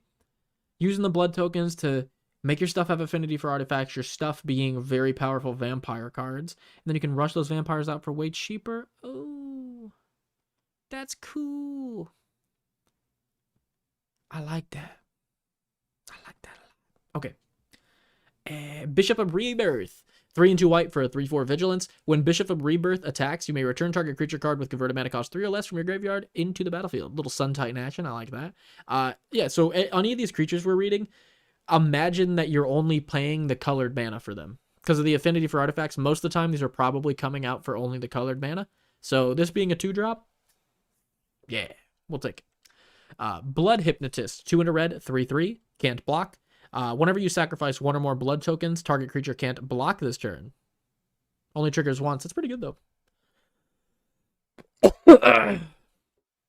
This was a clever vampire deck idea. It really was. I wouldn't imagine Boros being good for vampires, but now I'm looking at it and I'm like, wait a second. It's actually working really well. Blood Petal Celebrant. 1 in a red, 2/1. It has first strike as long as it's attacking. When it dies, create a blood token. Blood Servitor makes a blood token when it enters. Cartographer's Hawk will help you get caught up on lands. Charismatic Conqueror will make you a 1/1 vampire creature with lifelink whenever an artifact or creature enters the battlefield. You can also, I think it's like a decision here, actually. Whenever an artifact or creature enters the battlefield untapped and under opponent's control, they may tap that permanent. If they don't, you create a 1/1 vampire. Yeah, really good. Charming Scoundrel will make you a treasure token, draw a card, discard a card, or make you a wicked roll token, probably most of the time a treasure token. Dominant Vampire is 1 and 2 red for a 3/3. When it enters, gain control of target creature with mana value equal to or less than the amount of vampires you control. Seems really good. Exalted Sunborn, yuck. 3 and 2 white for a 4/5 flying lifelink. If 1 or more tokens would be created under your control, twice that many tokens are created instead, aka double those blood tokens. Falconwrath Celebrants, 4 and a red for a 4/4 menace. When it enters the battlefield, create 2 blood tokens. And again, you can probably play this for 1 red. This is a really smart deck idea to make some normally low power vampires really high power, because this is a 1 red 4/4 menace in this deck. Anywhere else, kind of unplayable. This deck, actually an insanely strong card. Forerunner of the Legion lets you tutor up vampires. Gadrak makes you treasures when stuff dies. Hellkite Tyrant lets you steal opponents' artifacts and win the game if you have 20 or more. Evora, 1 in a red, 1/1 trample. When Evora, Insatiable Air, enters the battlefield, and whenever it deals combat damage to a player, create a blood token. Whenever you discard a card, put a 1/1 counter on Evora. Any card that scales and then has trample, I'm a sucker for. That's really good. Martyr of Dusk, 1 in a white for a 2/1. When Martyr of Dusk dies, create a 1/1 white vampire creature token with lifelink. I think this could probably get cut. This is the first card I've come across so far where I'm like, meh. Midnight Arsonist, 3 in a red for a 3/2. When Midnight Arsonist enters the battlefield, destroy up to X target artifacts without mana abilities, where X is the number of vampires you control. Yikes. 1 red for that? Sure. What do you mean? Falconwrath Celebrants is an Edgar Markov staple. Is it really? Why? It's a 5 mana vampire. I feel like Edgar Markov staples would be like every 1 and 2 drop vampire ever. Oh, okay. I was gonna say it's not. I'm lying to you. I was gonna say I'm like my whole world's not what I thought it was. That deck doesn't run how I thought it did. Odric, Blood Cursed, 1 a red and a white for a 3/3. When it enters the battlefield, create X blood tokens where X the number of abilities among all those keywords. Pretty good. Olivia's Attendants, 4 and 2 red for a 6/6 menace. Whenever Olivia, wait, what? Isn't there a card that gives your whole board like all the keywords of the other stuff on your board? Am I making that up? I feel like that's a card.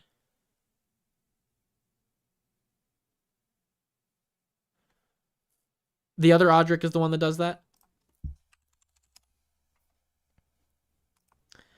At the beginning of each combat, creatures you control gain first strike until end of turn if a creature you control has first strike. This seems great in this deck, right? Just to interact with the what's her name? Akroma and the card we just read that cares about keywords.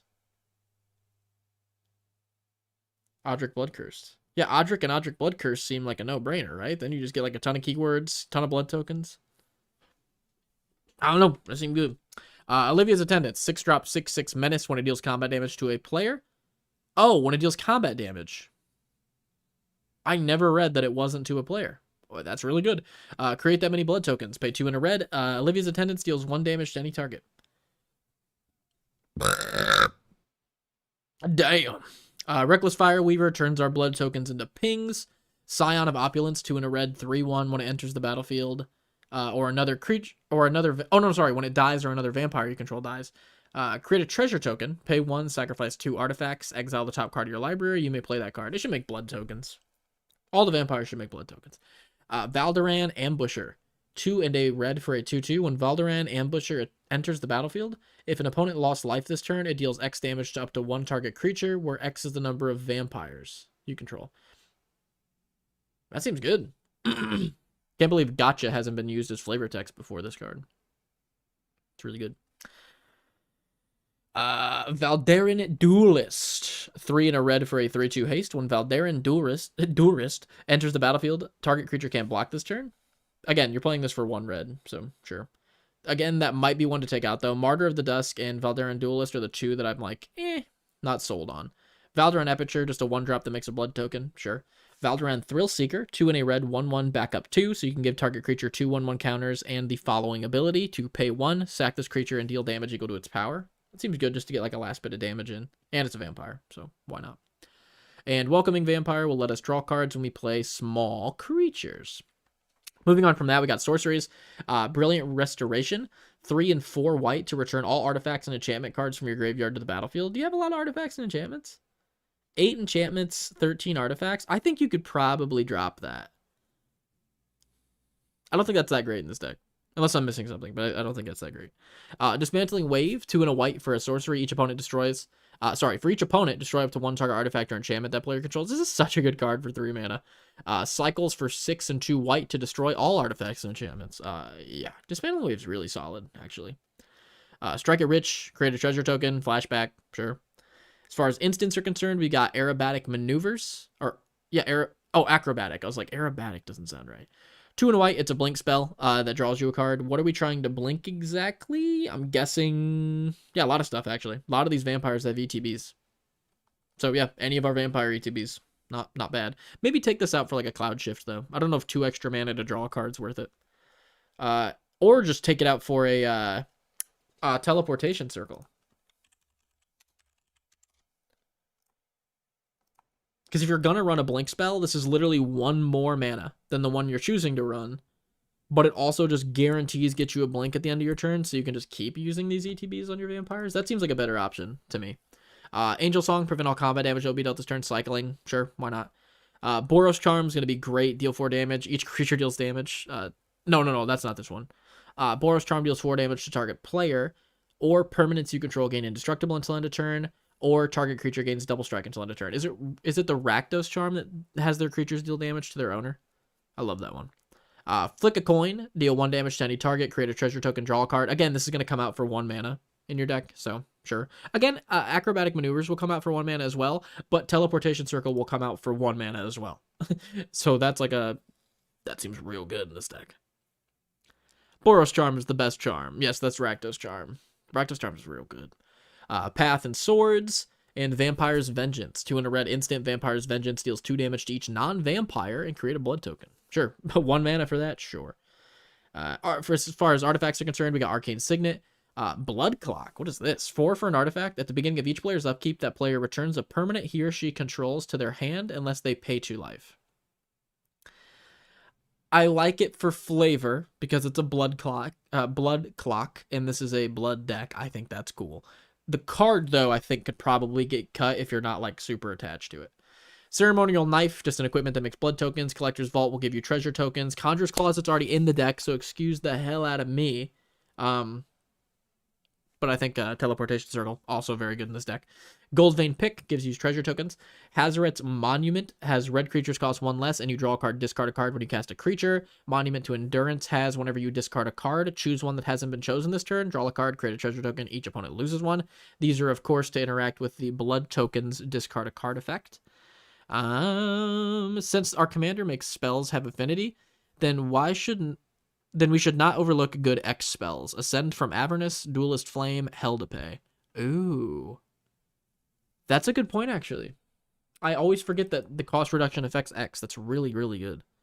Ascend from Avernus. What is that? X and 3 white for a sorcery. Return all creatures and planeswalker cards with mana value X or less from your graveyard to the battlefield. This seems great. Your commander just can cast this for like pretty much free and then just get back all your vampires? Sure. Yo, what's up? I just got the Squirrels Away pre-con, and I'm upgrading it to fit Shatterfang. I found the upgrade, but I'm unsure what to cut. Hey, if anyone in chat can help our boy Oscar Magnus out, if they're familiar with that pre-con, help him out. Duelist Flame. X and 2 red instant. Until end of turn, target blocked creature you control gets +X/+O until end of turn, gains trample, and whenever this creature deals combat damage to a player, look at that many cards from the top of your library, exile up to 1 non-land card from it. For the rest, put the rest on the bottom of your library in any order. You may cast the card without paying its mana cost. Sure. Just get a fat vampire off top for essentially free. At instant speed, yeah, that seems really good, actually. Heartflame Duelist might be kind of interesting if you run Blasphemous Act just to gain a bunch of life, but that's besides the point. Hell to Pay is a great one in this deck, actually. Actually, Hell to Pay is perfect. Super good idea. X and a red sorcery. Hell to Pay deals X damage to target creature, and then equal to the excess damage dealt to that creature, you get to make treasure tokens. That's actually a really good suggestion. I actually think Blood Clock is decent to get extra ETBs. You get extra ETBs off Blood Clock. Hold on a second. Maybe I just misread the card.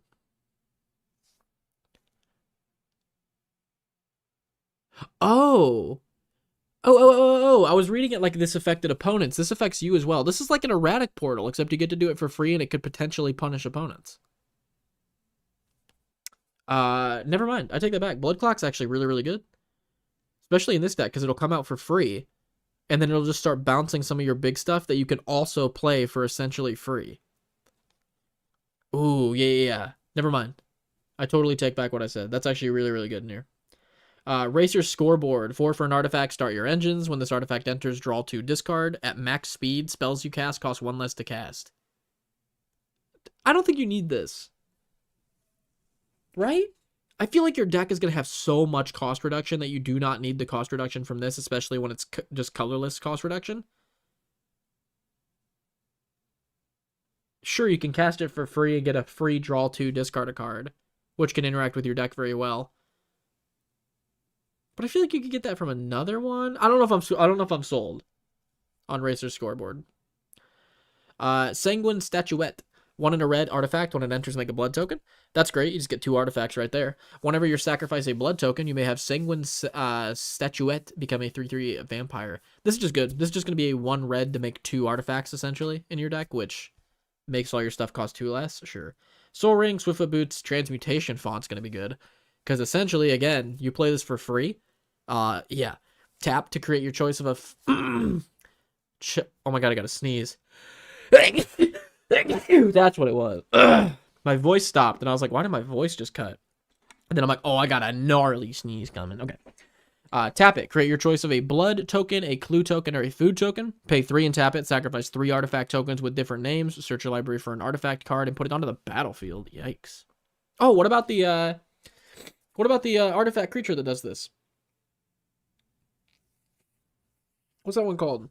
It's the big, like, creepy spider-looking artifact. You can tap it and sack 3 artifacts. Search for an artifact, put it into play.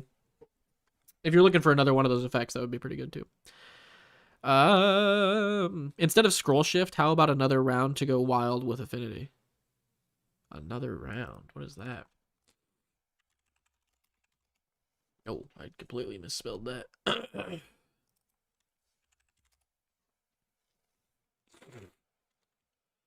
2x, 2 and a white. Exile any number of creatures you control, then return them to the battlefield tapped under their owner's control.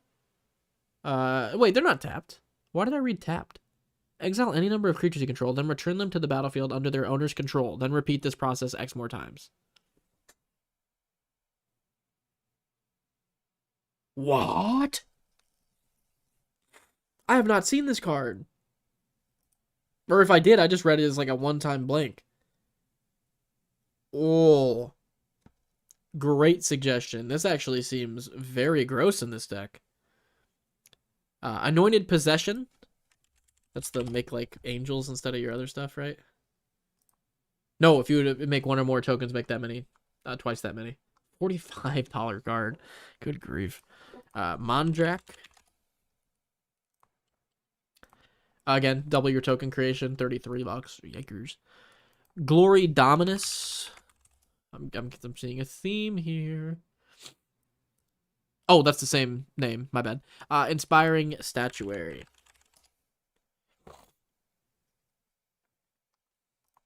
Non-artifact spells you cast have Improvise. This feels like a hat on a hat in here, though, right? Well, I guess if you don't have your commander, you still want a way for your deck to be able to fire off like your commander is in play. Redundancy is important. So if you're running into an issue playing this deck where you're running into like, oh shit, they're dealing with my commander and then I don't have a game plan, or at least I have to wait to play my commander again to have a game plan, Inspiring Statuary might be pretty good.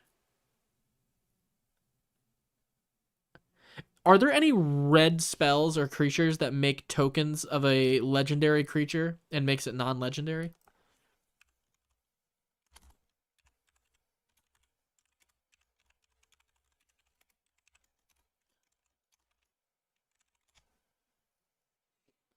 Yeah, there's nothing we can really run in this deck that does it. Cadric, kinda. The legend rule doesn't apply to tokens you control. Whenever another non-token legendary permanent enters the battlefield under your control, you may pay 1. If you do, create a token that's a copy of it. That token gains haste, sacrifice at the beginning of the step. It's not exactly what I'm looking for. It'd be cool to have an effect where you could spit out a token of Sami, like when he's about to die or get removed. So then you could have another Sami that's also giving affinity, so you could cast your OG Sami for cheaper. Is that a necessity? No. It's kind of cool, though. Moving on to enchantments. Alchemist Talent, 3 and a red. I think I missed some stuff, but I'll search it up in one moment. 3 and a red, level 1, when Alchemist Talent enters, create 2 tapped treasure tokens. For 1 and a red, level 2, creatures you control have tap, sacrifice this artifact, or treasures you control, sorry, have tap, sacrifice this artifact, add 2 mana of any color. 4 and a red for level 3, whenever you cast a spell, if mana from a treasure was spent to cast that spell, this class deals damage equal to that spell's mana value to each opponent. Seems busted. Like a 4 mana get 2 treasures in this deck that's going to come out for 1 mana. Already worth it. And then you get all that other stuff. Sure. Artillery Alchemy, 2 and a red for an enchantment. When it enters the battlefield, create a blood token for each opponent. Blood tokens you control are equipments that have equip for 2 and give +2/+0. It seems great. Concerted Effort, 2 and 2 white enchantment. At the beginning of each player's upkeep, all creatures you control gain flying until end of turn. If a creature you control has flying. Okay, so he already does have an Odric style effect in here. Duelist Heritage, 2 and a white. Whenever 1 or more creatures attack, you may have target attacking creature gain double strike until end of turn. This is fun because you can just use it on yourself, and then like when an opponent attacks, you can just be like, yeah, fuck it. Take 14. Why not? Monologue Tax, go ahead and make some treasures. Smuggler's Share, go ahead and make some treasures. Stancia Masquerade, 2 and a red for an enchantment. Attacking creatures you control have first strike. Whenever a vampire you control deals combat damage to a player, put a 1/1 counter on it. That seems good. Madness for 2 and a black. Sure. Valkyrie Call, 3 and 2 white for an enchantment. Whenever a non-token, non-angel creature you control dies, return that card to the battlefield under its owner's control with a 1/1 counter on it. It has flying and is an angel in addition to its other types. Oh, okay. Let me see. How many of your creatures have flying? Just right off the bat. 1, 2, 3, 4, 5, 6. 6 of your 31 creatures have flying already. So would the moth be more worth it to run in this case? Luminous Broodmoth? 2 and 2 white, 3/4 flying. Whenever a creature you control without flying dies, return it to the battlefield under its owner's control with a flying counter. It's just 1 less mana than the enchantment you're running. It doesn't hit 6 of your creatures, but it hits everything else. And it's also a creature instead of an enchantment, which I think kind of feeds into your strategy better because you're like playing so many vampires, you're playing so many creatures. That might be something to consider, possibly. And then for lands, we got Command Tower, Sunbellow Verge, 17 plains, and 18 mountains. I love that. That's my type of land base right there. Okay. What do we got in the chat? Let me see here.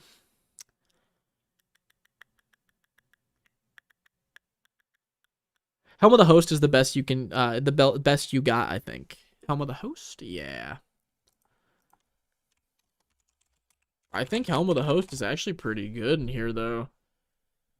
Because normally it's not that playable because you have to dedicate 9 mana to this thing, but in this deck it comes out for free a lot of the time.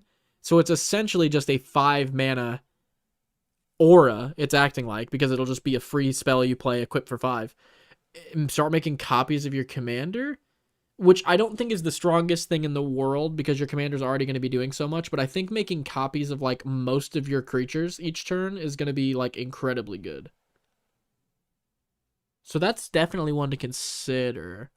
Okay, first suggestions are Falconwrath Gorger and Containment Construct right away. Falconwrath Gorger. 1 for a 2/1. Each vampire creature card you own that isn't on the battlefield has Madness. The Madness cost is equal to its mana cost. Oh! So when you're discarding from your blood tokens, all your stuff has Madness. That seems really, really good, actually. Like that. Containment Construct is another banger. Containment Construct is such a strong uncommon. Whenever you discard a card, you may play that card until end of turn. Sure. Doesn't seem good at all for an uncommon. Feels like there's enough treasure stuff for Goldspan Dragon, or no?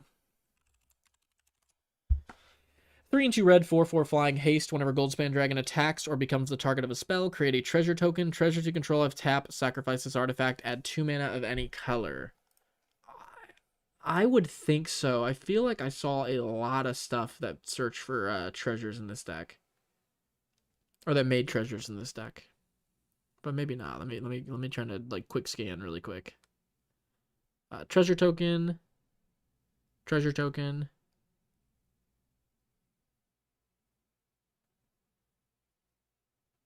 treasure token, treasure token, treasure token, treasure tokens, treasure tokens, treasure tokens. There's like 8 cards that does it, or that make treasure tokens. That does it. There's like 8 cards that make treasure tokens. I don't know if that's necessarily enough though in my eyes. Oh, yeah, I looked back at chat. I completely forgot what card we were referencing. I still think Goldspan Dragon's good though. But I don't think eight treasure tokens is enough to like justify like some strictly treasure synergy cards. This seems great though. You already run the Saga. Is it a Saga? The one that like makes your treasures tap for double, does like the same thing. Alchemist Talent. You already run Alchemist Talent, so like that effect is clearly good in your deck. And then a dragon that'll just keep making tokens. Also, a dragon that'll keep making tokens when it's targeted or attacks that'll cost 2 mana in this deck. Yeah, Goldspan Dragon for 2 mana seems good. So actually, very much agree. Fated Firepower / Spiteful Banditry. Fated Firepower. X and 3 red, enchantment flash. This enchantment enters with X fire counters on it. If a source you control would deal damage to an opponent or a permanent an opponent controls, it deals that much damage plus the amount of damage equal to the number of fire counters on this enchantment instead. Yuck. So if you've got 6 blood tokens, you can pay 3 mana and then all your stuff does 6 additional damage. It's pretty good, if I don't say so myself. Spiteful Banditry is a great one. I think this card needs to be ran way more. It's such a cool card. X and 2 red, enchantment. When it enters the battlefield, it does X damage to each creature. Whenever one or more creatures your opponents control dies, you create a treasure token. This ability triggers only once each turn. You're just making passive treasure tokens for stuff dying, and it could just be a board wipe as well. Just dropping this for 2 red is still pretty freaking good. Well, what about the inverse? Descent into Avernus. I think Descent's great in here as well. Why not? Descent's such a crazy card. 2 in a red enchantment at the beginning of your upkeep. Put 2 Descent counters on Descent into Avernus. Then each player creates X treasure tokens equal to the counters. Descent into Avernus deals X damage to each player, where X is the number of counters on Descent Avernus. So people just make treasures and take a bunch of damage equal to the counters, and it's going to go 2, 4, 6, 8, 10, 12, and then by that point, players are going to start dying.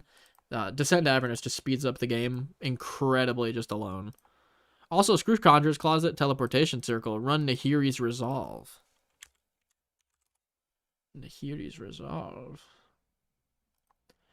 3, a red and a white enchantment. Creatures you control have +1/+0 and have haste. At the beginning of your end step, exile any number of non-token artifacts or creatures you control. Return the... What?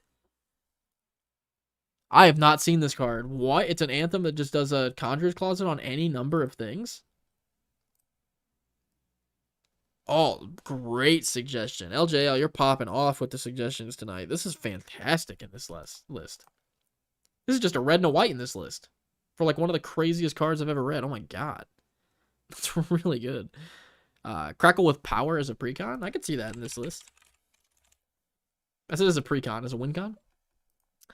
3X and 2 red sorcery. Crackle with Power deals 5 times X damage to each of up to X targets. So theoretically, if you have 9 like blood, treasure, food tokens in play, which seems not hard in this deck at all, this is a 2 red, deal 15 damage to something. That's pretty good. I heard some oohs and ahs earlier about keywords. How about Zatalpa Primal? Oh man, Zatalpa. The Zatalpa recommendation has hit the second deck. Zatalpa Primal Dawn. 6 and 2 white, 4/8 flying, double strike, vigilance, trample, indestructible.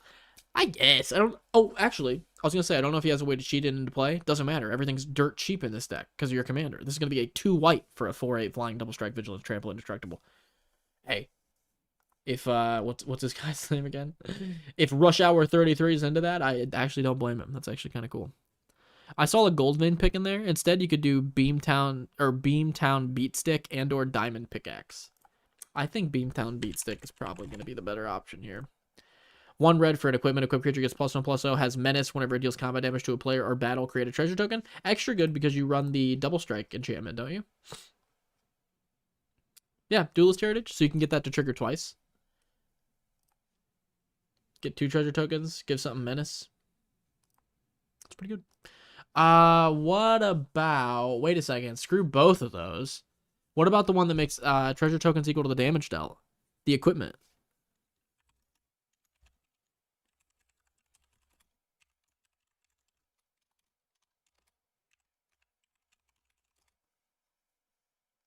Because that seems like disgusting in this list. What is that card called?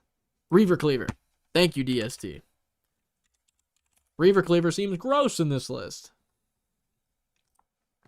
2 in a red. Equipment equips for 3. Equipped creature gets 1/1 and has trample. And whenever this creature deals combat damage to a player or planeswalker, create that many treasure tokens. Yeah, throw that on your the 6/6 for 6. What's that girl's name? Olivia's Attendants. Throw a Reaver Cleaver on your Olivia's Attendants. Yikey dikeys. Seems really good. Ancient Den, Great Furnace, Darksteel Citadel as well to feed Affinity.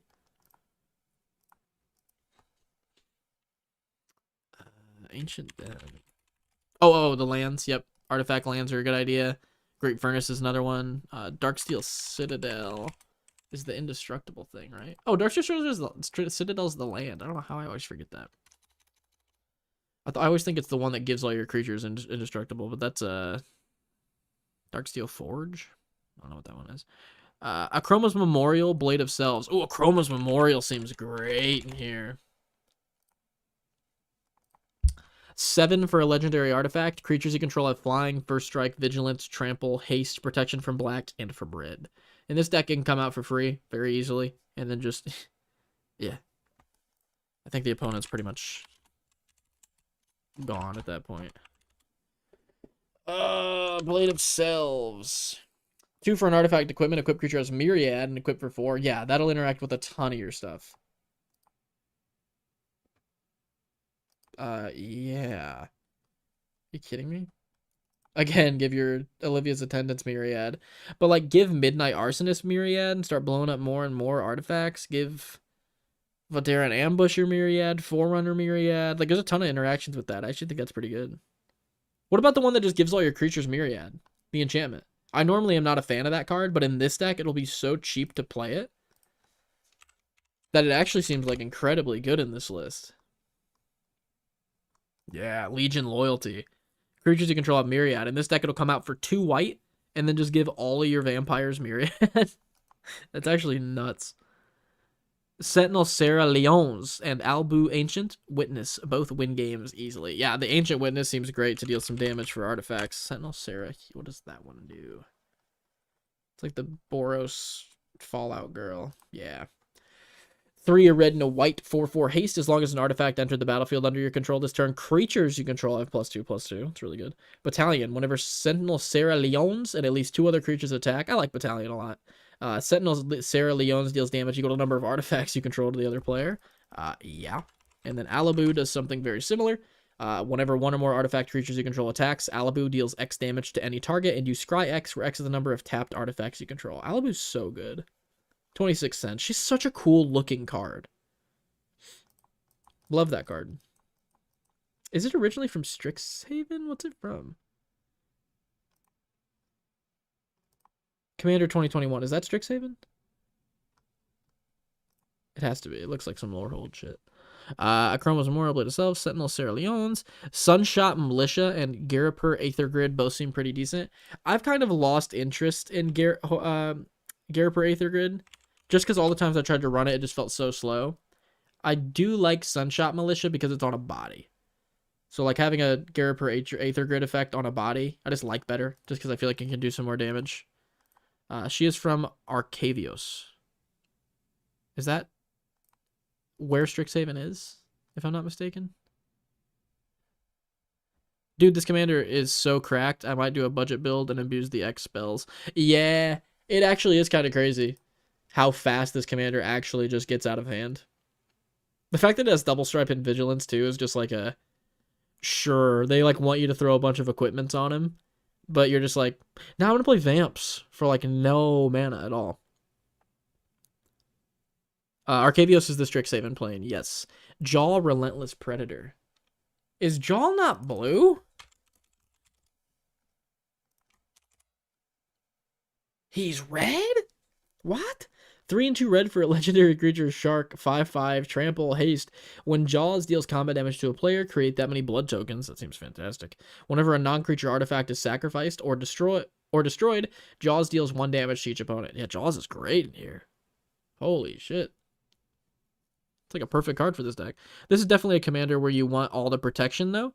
And you're in white to give it that. True, you really do want to protect Sami, like, at all cost. So I feel like you are right. A couple pieces of protection is probably very important. I think Lightning Greaves is definitely put in this deck, just because you can cast it for free. Like, every game. And then just throw it onto Sami for free. And then protect him. That seems like you just might as well do that, because that is like a nothing. It costs you nothing and it just protects Sami. Markov Enforcer.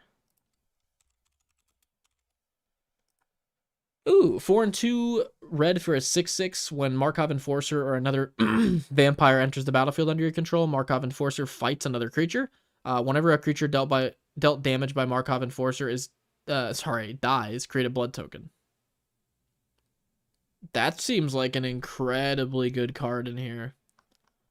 2 red for a 6/6 that just starts smoking everything on the table every time you play a vampire. And it does it on ETB. Yikes. That's really good. Also, Voldaren Estate. Tap it for a waste. Tap it, pay 1 life, add 1 mana of any color. Use this mana only to cast a vampire. Pay 4 or 5 and tap it. Create a blood token. This ability costs 1 less to activate for each vampire you control. Yeah, this is essentially, at a certain point, when you're adding blood tokens, you're doing the same thing as adding 1 mana because it'll just make your spells cost 1 less. That's real good in here. That's actually correct. O'Hare Talk, Deepest Foundation.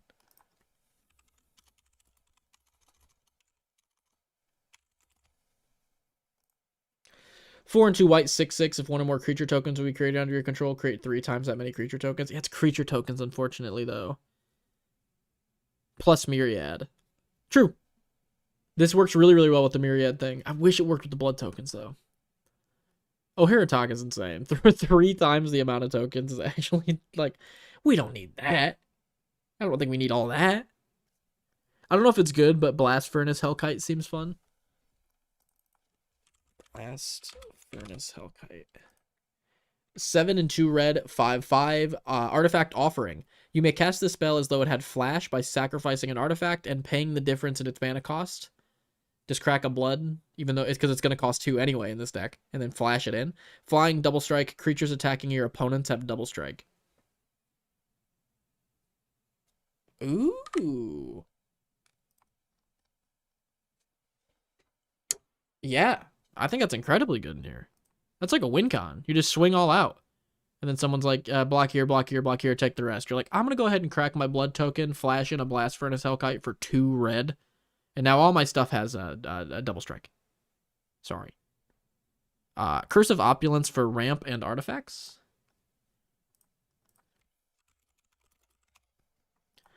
One red enchant player. Whenever enchant player is attacked, create a gold token. Each opponent attacking that player does the same. Yeah, it's not bad. I just don't like the fact I don't like giving opponents stuff. I don't like it. The bottom line alone for 2 mana is good. Yeah, honestly. On the dragon. Like playing that for just 2 mana is nuts. Yeah.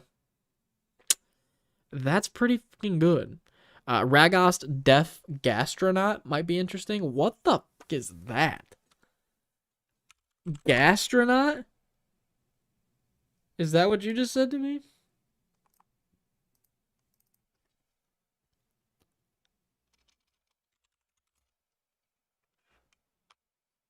Gastronaut. What does that mean? Is that like a chef? What is gastronaut, man? Ragost Deft Gastronaut. Red and white, 2/2. Artifacts you control. Gastronautics is the study of appreciation of food. Really? Gastro makes sense. It feels like it'd be like the appreciation of like human digestion. Gastronaut. That's hilarious. Gastronomy is the noun. An astronaut that shit himself. See, that's more along the lines of what I was thinking. Gastronaut, dude. Or that's a name that you call somebody when they're puffing on the devil's lettuce, dude. You're like, you got a gastronaut over here, dude. It's pretty good. Red and white, 2/2. Artifacts you control are foods in addition to their other types and have 2. Tap it, sacrifice it, gain 3. Pay 1, tap it, sacrifice a food. Ragost deals 3 damage to each opponent. At the beginning of each end step, if you gained life this turn, untap Ragost. It's weird that he doesn't make food. I just assumed he made food. He doesn't make food in any way. He just like turns other things into food, but he doesn't like make food, which is weird. Not much of a gastronomer, I see. Cool. All right. We're about to hop off. Get some last minute suggestions for this deck in while you can, baby. We're looking at the Sami Wildcat Captain deck. Spells you cast have affinity for artifacts, double strike, vigilance. And the last suggestion is Tago, just to make some random artifacts. Tago does seem pretty good in here. Landfall, make a little rock. Landfall, make a little rock token. Equipped it, sack it, deal 2. I like Tago a lot. One of my first decks when I got back into the game after my little hiatus like 6 or 7 years ago was Tago and the cat that gave Death Touch. It didn't stick around. It was just fun. I just like would show people the commander and they'd be like, oh, that's annoying. And I'm like, yeah, it is. I wasn't even trying to win. I was just trying to like gastronaut around, throw some rocks at people. Hey man, Boros is my specialty. Apparently, LJL, you had some banger suggestions for this list. Okay. Appreciate you guys for checking out the stream, as you do every Friday. The people that submitted the decks, I can never remember the names. It's nothing to do with you. Rush Hour. And which one was this? Wheelmaster's deck? I can't quite remember. Wheelmaster, yep. Wheelmaster and Rush Hour. Look out for Wednesday's short upload if they get uploaded on Wednesday, because I completely forgot to do them this week. I had to upload them today for the last decks. Sorry about that. Look out Wednesday for shorts where I follow up and give you guys some suggestions. If you guys want to submit your own decks for Friday Night Deck Reviews and join the roster of Decklist, you can become Patreon members or YouTube members for as low as $1. Helps me out a ton. And also, I uploaded the video today late. Like, right as I went live, we also uploaded the video. So when you hop off this live stream, check out the channel and watch the latest video talking about obscure cards, because there's some serious bangers on there. All right? Cool. Hope you enjoy the rest of your night. I hope I do as well.